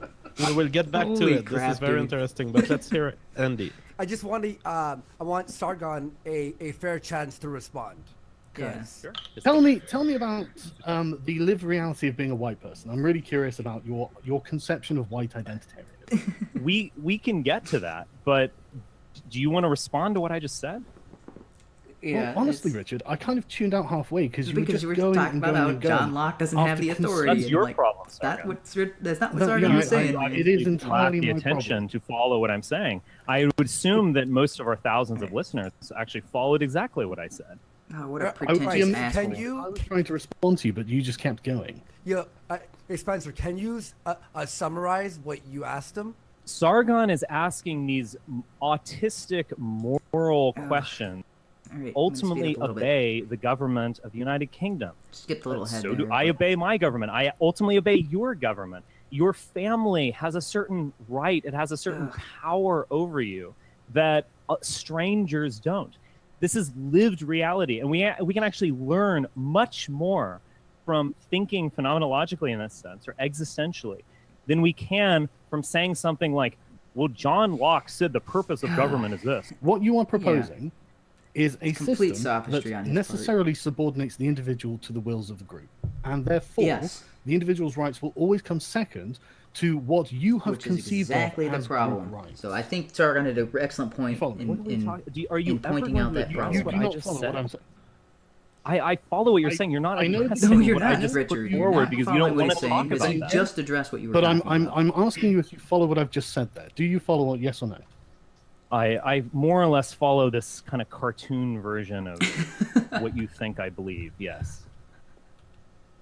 It's not what you believe. It's No. what I believe. Sargon, is I that think that was pretty funny. It's like, no, he was just talking about what he believed as a contradiction to what you are spouting, and you for some reason were like, oh, that's just a cartoon version of what I'm like. The dismissive behavior of Spencer, because I know you were complaining about Sargon's behavior during this, but like when I first watched it, I was like, No, Spencer. I mean, at the beginning Spencer, there, yeah, that's Sargon answered his question. The point Yes. there where Richard Spencer kept saying, well, you're going to answer my question, he just did there. yeah, And his answer was, it seems to me what I have perceived is that you are putting the collective above the individual. yes, And the individual will not have a say-so in it. The collective will determine what happens with the individual. And that I don't agree with that. yes, But because then that he leads to all came kinds of up with negative that outcomes. phrase of cartoonish morality, or I don't even know what he was. Yeah, Basically, he thought Sargon was projecting words into his mouth, but Sargon was saying, this is how I have interpreted what you said. This is my view, yes. and this is So- the way I view it, and I don't agree with that. So he Yeah. did answer his question. Yeah, so what Sargon did is he summarized Richard's position at the start when he was talking about, okay, this you're putting the collective over the individual, and it looked like Richard Spencer was nodding his head. And then Sargon went on to explain the problem with that and the inevitable results of that, and then Richard Spencer was like, oh no, that's a cartoon version of what I said. And you're like, no, that's a proper rebuttal. Did I understand your position correctly? Okay, this is why your position is incorrect, and this is what it will lead to. So Sargon was applying it. He was applying reductio ad absurdum, right? He was saying, okay, this is what you believe. Make sure I'm on the same page as you. All right, what will you believe will lead to these inevitable conclusions, and your inevitable conclusions is not what you want, and they're absolutely absurd. They are crazy. Anybody who would want that as their end game is out of their freaking mind. That's what Sargon's point is. And then Richard Spencer's like, oh, I don't want those things. What you're making it, and like, yes, you don't want those things, so you shouldn't have your current position, because that's what your current position leads to. Yeah, so to dumb it Richard's- down, he's basically saying, okay, you said 1 and you said 3, and when you put those together, you're going to get 4. And he's like, that's the cartoonish. Yes. You're just projecting onto me. He's like, no, I'm. So I understand why Sargon's getting Getting a little frustrated, obtuse, yes. especially later in the stream. But Yes. it's at the later points where a lot of Sargon's dialogue and Yes. discussion kind of breaks down and turns more into just defensive, not quite ad hominem, but Yeah. might as well be. So I think because of the way this initially started off, Sargon just like, I give up. This is pointless. This is Correct. Richard Spencer's not even paying attention to my arguments. And anytime I'd make a decent rebuttal, he just deflects and moves on to something else. So at that point, why bother having an argument? So I think that's the situation Sargon found himself in. Whereas Styx was actually getting some appropriate engagement from Richard Spencer, which is, and Styx handled himself better. Because Sargon, and this is what I've done, I found myself doing in debates as well, is I get frustrated because of the tactics the other person is using, and I just give up. So that's essentially what Sargon found himself doing, and that's not an effective way it makes him look bad. Yeah. So far, what we see here in the stream, Styx is not necessarily in opposition to Richard Spencer as far as a white ethno-state. He's not saying whether he's for or against it. Mm-hmm. What he is saying is, here's my beliefs. Libertarian, just your classic sense libertarian. Individuals. People do what they want, and they should be allowed to do what they want as long as we're not hurting anybody. That's just his general stance. Yeah. It is not collectivism, but individualism. But what he did is say you're focused on the wrong problem. A white ethno-state isn't going to fix the problem you think you're fixing. It's just going to create the same problems. It's just more of a consolidated colored group. Yeah, everyone will have the similar colored skin instead of, diversity we have here in the U.S. So he basically wasn't disagreeing up front. He's just saying, that's all well and good, but you're focused on the wrong problem. Whereas Sargon has come in direct opposition to what Richard Spencer has said, which I think why they're butting heads like they are initially just starting out on the stream. Yeah. And why things broke down so quickly is direct opposition versus saying, I don't necessarily disagree here, but that's not the point I'm talking about. That's not the main issue we should even be focusing. So Styx is using more finesse in the argument, and that's why he's able to succeed, whereas Sargon is kind of using blunt force. Just two rams. Yeah, they're both using blunt force, and they're just going to keep butting heads, whereas when Spencer is saying something and kind of as Styx is coming along, and his argument is more of a sidestep and push out of the way sort of thing, more tactical in his dismissal, I guess, because he's like, okay, yeah, that's what you're doing. Push out of the way. Okay, we're going to talk about this instead because this is more of a problem. He's able to see through what Richard Spencer is doing a little bit more, and that's why he's able to just kind of like, okay, I can kind of understand why you would say that, and then just brush that aside. But let's focus on this because this is, if we fix this, then that's not even an issue. So that's correct. That's something I need to do more in debates, and I need to focus on becoming better at this, having these types of discussions, because that is my ultimate goal. That being said, in the chat, it was a dark conservatarian was asking, like Cult of Ham, for example. So I'm assuming he's meaning the clashing heads portion. Where because we are using blunt force against each other, and we're going to bash heads, and you're not circumventing the offensive or what you consider obtrusive part of the conversation to get to the focal point. You're just butting heads right on the surface. And he will do diversion tactics and get me down another line of thinking, and then I'll completely miss the core point, which is like the weak point in Ham's arguments. Like, if I could actually address the core argument instead of all the other nonsense that we get embroiled in, I would be like, oh, yeah, and you point this out to me after the stream. So this is something me and my brother do, or me and Sinister, who is my brother, we'll have conversations on Skype or Hangouts after the streams, or just randomly on weekdays and stuff like that. And he'll point these things out to me, and I'm like, oh, dude, I did it again, didn't I? I fell into the trap, and then we're just butting heads, and now we're butting heads over here on a completely separate topic, and then we move over here and we're butting heads, and I'm like, but that should be where we're focused, because that's the core of the argument, and if I knock down that, everything else crumbles. So I don't even need to worry about what his defense over here, don't need to worry about his defense over there, don't need to worry about his original defense. Take down that's his support pillar, everything else crumbles. This is something, when I'm watching other people debate, like when I can point, I think I'm It is good. easier to watch after the fact or as a third party. Yeah, Because which is as soon as yeah. your idea becomes, not becomes, as soon as someone opposes the idea you have just put forward, its natural tendency to become slightly defensive and then start to defend your point and build on other aspects or other attributes to your main point, at which point they'll continue to obstruct that and add their own points in to where you're off on a side tangent. So it happens in a lot of discussions. It's not just yours. We see that happening here. Yeah, He keeps saying, "Oh, just because Locke said this," and that's not even part of the overall conversation. Nobody gives a rat's ass what Locke wrote. He only pointed it out because he's not saying, "Hey, this one guy wrote it. Maybe we should think about it." He's saying this is real life. Yeah. Locke wrote about it because it's already been proven that these are good concepts. Yeah, it's not true because Locke wrote it. It's true, and Locke is the one who wrote it. That's and he's not the only one, but he's a primary person that helped define the U.S. and the way our government was set up and our mindset at the get-go. So that's the only reason he brought it forward. But because Sargon is butting heads directly rather than saying, it doesn't matter if it's Locke or somebody else wrote it. These are real life principles, which you keep saying is make-believe. Yeah. And he never pointed that out, so they're just consistently butting heads rather than, getting rid of the garbage. Let's try to get through about 2 more minutes of this, and then we'll call it an evening. It does seem that you are adding stuff that Richard has not stated here. It does seem that I'm not stating Richard's You are position. assuming...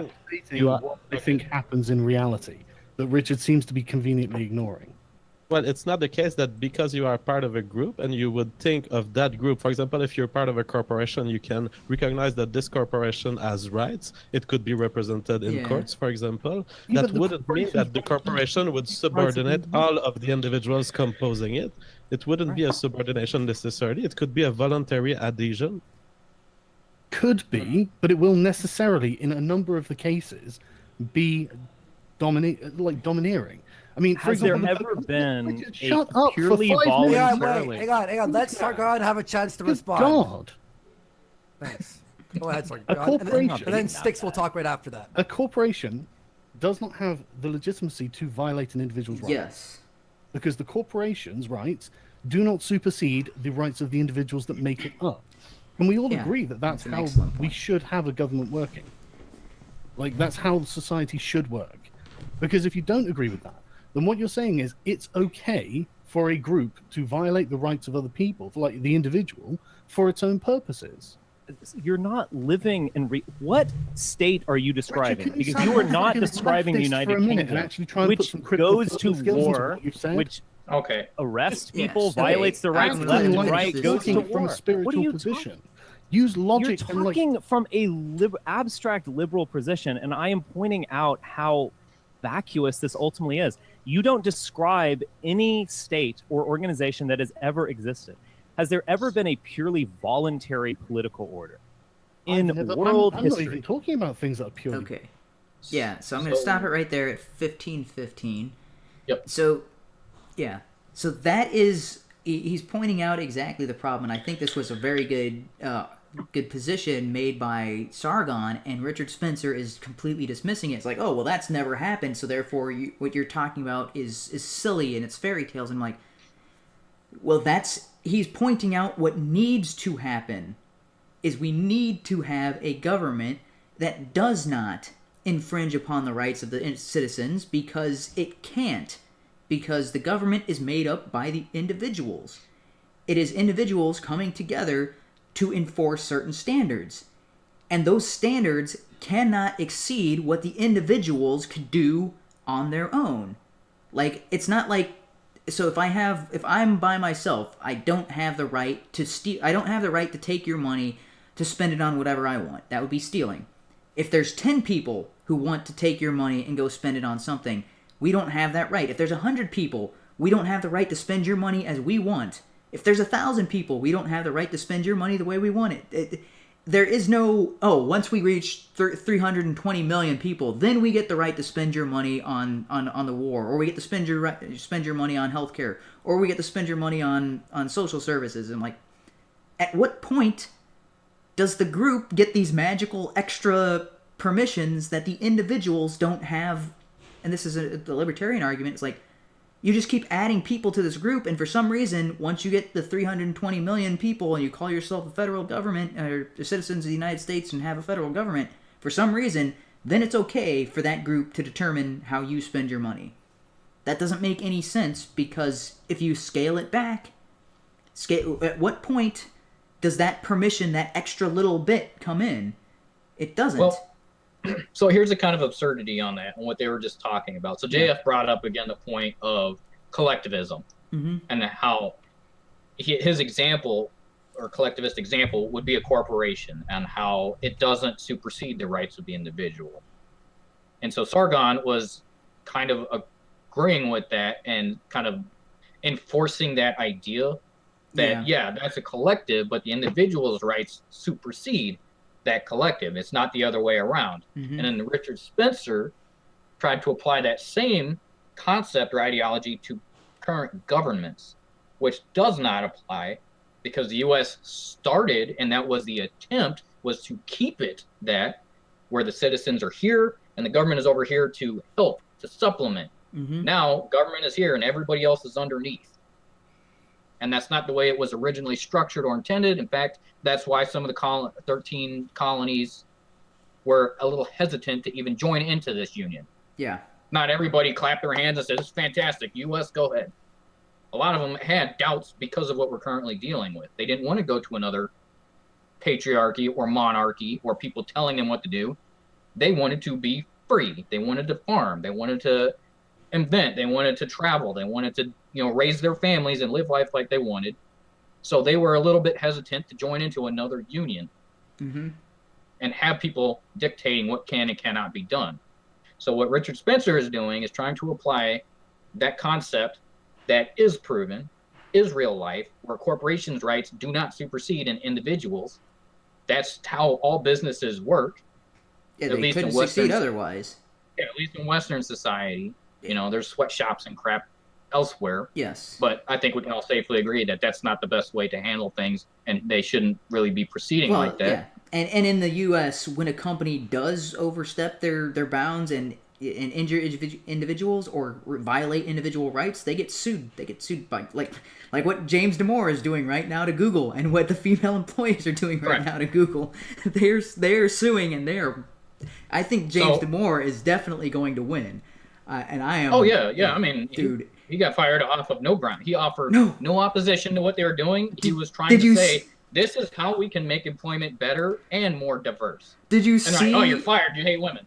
Yeah. Did you see what Damore tweeted? So, Susan Wojcicki. Millions. Yeah, Susan Wojcicki and some other person just came out with a video where they're talking about exactly what Damore is talking about.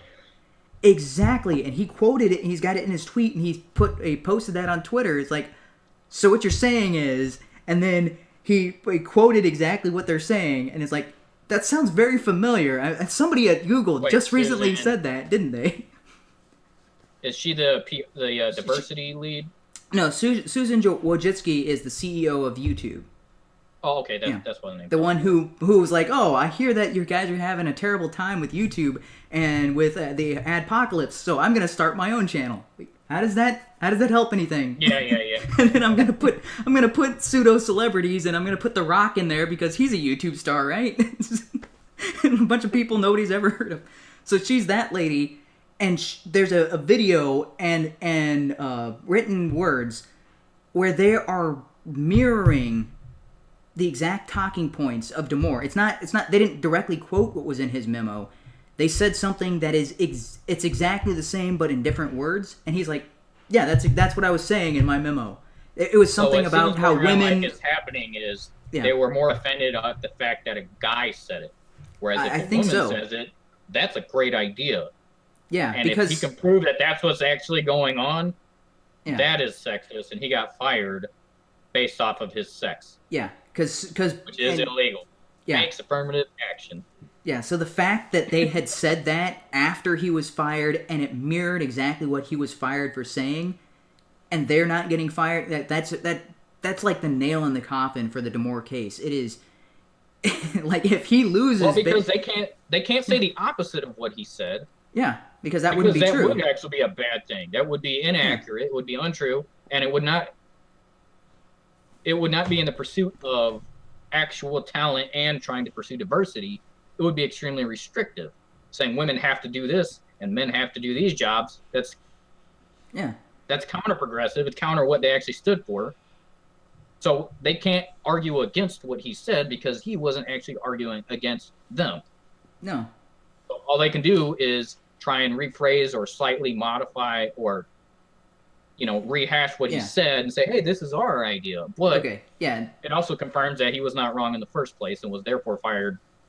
Yeah, and that's a bit of a side tangent, but the point was, when a corporation oversteps their bounds, they get punished. They get punished big time in the U.S. Yes. Yep.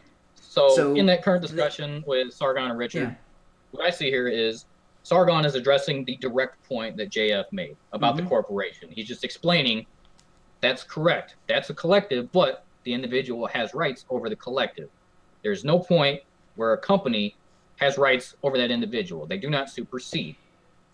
And then Richard applies that same model from a corporate standpoint to government standpoint, which he's correct. It doesn't exist, but that's what the U.S. tried to do, and that's what built this country up until it became a corporative type government.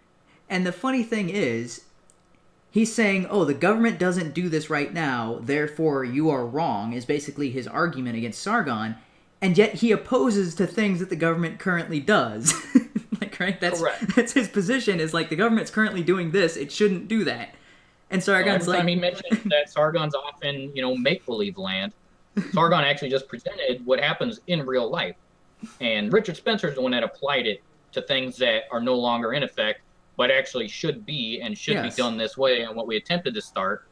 So the only reason it doesn't exist is because the corporation of our U.S. government has grown too big and has superseded what it was actually supposed to do or founded. Yeah, it's just funny that that Spencer's own argument should be used against him later on, but isn't, because his argument is the government does this right now. What you are proposing would stop the government from doing that. Therefore, what you're proposing shouldn't be applied. And but you are opposing the government's military interventions. And his response and answer to that is, let's just have the same government. In fact, make it slightly more oppressive and just all white. That's his proposed solution. A white ethno-state that actually has more power than current government, because that'll make things even better. Yeah. That'll make this idea that people are going to be happy and cooperate and thrive and grow like he's wanting with this white race idea. Yeah, it'll make it practically impossible. How does he not see the contradictions in his own viewpoints here? I don't know. Because he's arguing in this instance that the collective has more rights than the individuals, and yet he's opposing the current collective because he wants to establish a new collective. And you're like, but the collective has more rights than you. You were just arguing for that, so you shouldn't be able to institute a white ethno-state because the collective doesn't want that. Collective of our government. It's like, so right now, now, his individual rights and his individual ideology to supersede that of the current government, to establish a new government where you can supersede the collective, which is what he's proposing right now. It's self-defeating, his line of arguing, and and I think that's why Styx had it right at the very beginning.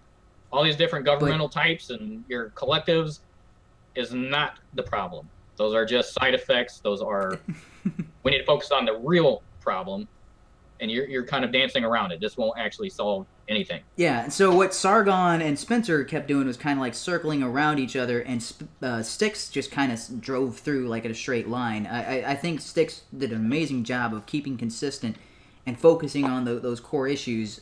So we'll get into that next week. Thanks for joining us. Sorry it's going on longer than I planned, but so what is this? A little less than 2.5 hours this week, but we actually got through a significant or a decent sized portion of it this week instead of being 5 minutes into it, and I did get distracted by what people were commenting in the just to respond to Oh, really, you guys? things. You want to put this stuff? It's on my stream. So I broadcast the live chat in my stream. This is not off the air. Just want to let you guys know that. I know that you're joking. But also, no, I wouldn't say I'm a ANCAP. I'm more of a probably minarchist. Yeah. I do think there needs to be some sort of order. We can't just let things flow free, Yeah. but as little government intervention as possible to keep things in order. And I believe you also mentioned that you were kind of in favor of a mixed-ish economy where there is a limit to capitalism. Like you want a Yes. minarchist system, but a limit on how so just much. a real quick yeah. side tangent, and Yeah. this kind of further enhances my point of view. I was watching some documentaries on YouTube. I think it was called. I had to do with the food industry. I don't remember what it was, Poisoned or something like that. But it has like 6 different documentaries about different areas of the food industry, Mhm. and one was the fishing industry.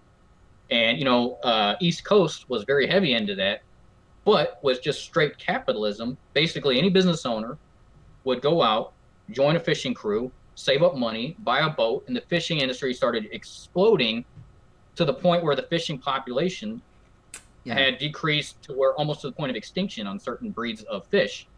So the government stepped in and say, look, you guys are about to wipe it all out. And they're like, we're just fishermen. This is how we make money. It's how we make a living. So they kind of backed off. But then China sent in a massive fleet of like 1,000-something ships and started fishing where we left off. So the government had to say, whoa, don't even come within 200 miles of our coast. This is our water here. Stay out. So with just straight capitalism, yes, they're not hurting people. They're not killing anybody. They're not forcing people to go out fishing. But because of how much our society consumes to meet that demand, they almost wiped out certain populations and made extinct fish that we now have to breed in farms. Well, the other thing to sustain the demand. So at some point, do we need to say, look, you guys can fish, you just have to back it off some, or you're going to wipe out your source of income and put yourself out of business. And it's not just you that's affected. Now the world no longer has this available because you've decimated it. So what you're where I'm describing kind of right at the now minarchist point. is a problem considered, which is called commonly referred to as the tragedy of the commons. So the tragedy of the commons, I've talked about this on previous streams and other stuff. The story is, okay, there's 4 shepherds with their flocks on a field Well, nobody owns the field, so the shepherds just go out there and graze their sheep wherever, and eventually the field starts to shrink down, and there's patches where there's no grass at all because the sheep had eaten everything.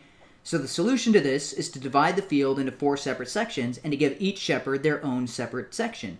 Because what happens is, if a shepherd has his sheep and he just grazes wherever and his field is gone, well, now his entire flock dies because he poorly managed his resource. But the other shepherds are free to manage their fields however they want and keep their flock fed just enough to keep them going, but not overfeeding on the crop so that way they lose all of their grass. So that's the solution to the tragedy of the commons. So what you're describing right now with these fishing boats is the reason they're overfishing is because the entire region is not owned by anybody. I understand what you're getting at, but so if we went with let's say, ANCAP solution would be that those fishermen would get together and say, hey, the fishing population is being reduced. We need to section this off. This is your area, this is yours, this is yours. Yes. That was not happening. Yeah, that was not happening. Because they were in direct competition. They were out trying to get as much as possible. Because if they don't, the next guy... So this is... Yeah, if they don't get the fish, somebody else will. Your tragedy of the commons example here, what's not happening is a farmer with his sheep or a herd of sheep here, and here. They're all in the same area rushing to collect as much as they can at the same time. Well, no, that's the reason why the tragedy of the commons occurs, is because if a shepherd is like, okay, my sheep have had enough to eat today, I'm going to So the only way to prevent that is if, without governmental interaction, is if one of those shepherds happen to take a step back and say, I see a trend here, and we're about to wipe out everything. We need to, us 4, come together, figure out how we're going to divide this evenly so it's fair, and let's manage this ourselves. Yeah, now, private property is that the happening solution. with every. What are the chances of that happening with every business practice, with every capitalist venture? It could happen on some. I'm not saying it wouldn't happen. People would just naturally say, whoa, but they are not scientists. Yes. Those fishermen were not the ones going out and gauging the severity of the reduction of the fish population. And this could be an example for other industries. So it took other group to come in, start measuring this and examining, say, you guys are about to wipe out your own business. So the solution and it's not just your business, it's a natural resource on this planet that you're about to decimate. Yeah. So somebody had to try and draw barriers. The way they did it was awful. Yeah, the solution to that is to be able to claim a section of the ocean as your own. Correct, which what the U.S. had to do to keep China which is what out the U.S. did. But if we get into a system, so we have to have a system where where you can't use something unless you claim ownership on it first. Like if you have an acre of land that nobody else is using, you have to section off that acre of land and claim it as your own, and then you can start using it. That's the system that needs to be in place. My proposed solution would be, we need to have an entity that is out looking for issues like this and problems and suggesting or notifying people, hey, you guys are about to do something that will damage all of your business irreparably. You guys need to come together to figure out how you will fix it. Yeah. Not government coming in and forcing it and saying, hey, we're going to do shares of fishes and amounts and you guys can trade that. Because then someone went and bought up all the shares of particular fish and became basically like a fish godfather. So that's why I'm more of a minarchist than an ANCAP. I think there needs to be not necessarily government enforced restrictions, but more of just slightly like environmental watchdogs, but not just environment, just society as a whole. Hey, we're getting too far off to the side. We just want to warn everyone, if we continue doing this, bad things are going to happen. Just heads up. You guys need to resolve this before it's too late. Something like that. I don't know how complete or how that would function exactly, but I think that would be kind of a necessary part of government. Is just, are we doing something wrong? Let's warn people so they can fix it. I will set that as a topic for a future stream, because I think there's more to talk about there. But right now we are pushing on the 2.5 hour mark, so I'm going to go ahead and end this stream. But before I do, I'm going to say, if you like this video, although it's way too long and we got off on side tangents, hopefully some people are finding some use in these streams, and at least some of the ideas we're talking about. So if you like these streams, like and subscribe. If you don't know how to do that, why are you on YouTube? How did you even find my channel? Do you even YouTube, bro? Yeah, do you even YouTube? Yeah, if you're not familiar with the process, I hate hearing this at the end of every video, and yet I feel compelled to, because I have a lot of people visiting my channel and not doing these sorts of things. And I find myself doing this on other people's content as well if they don't remind me to like and subscribe. So I think maybe you have to do this. So like and subscribe to the channel. Also, I have a project called Funfair that is Foxtrot Uniform November Delta Foxtrot Alpha Indigo Romeo Echo.com. Funfair. That's the phonetic alphabet. If you couldn't figure that out, then maybe you're too stupid to help me with this. Funfair. Great plug-in. Yeah, great plug. Yeah, if you can't figure out what I just said there. Yeah, whatever. If you didn't understand what I just did there, then you're probably not going to understand what I'm trying to do with Funfair in the first place. Yeah. Anyway, I'm trying to build a competitor to social media in general. And not just YouTube, not just Twitter, but a bastion for social media.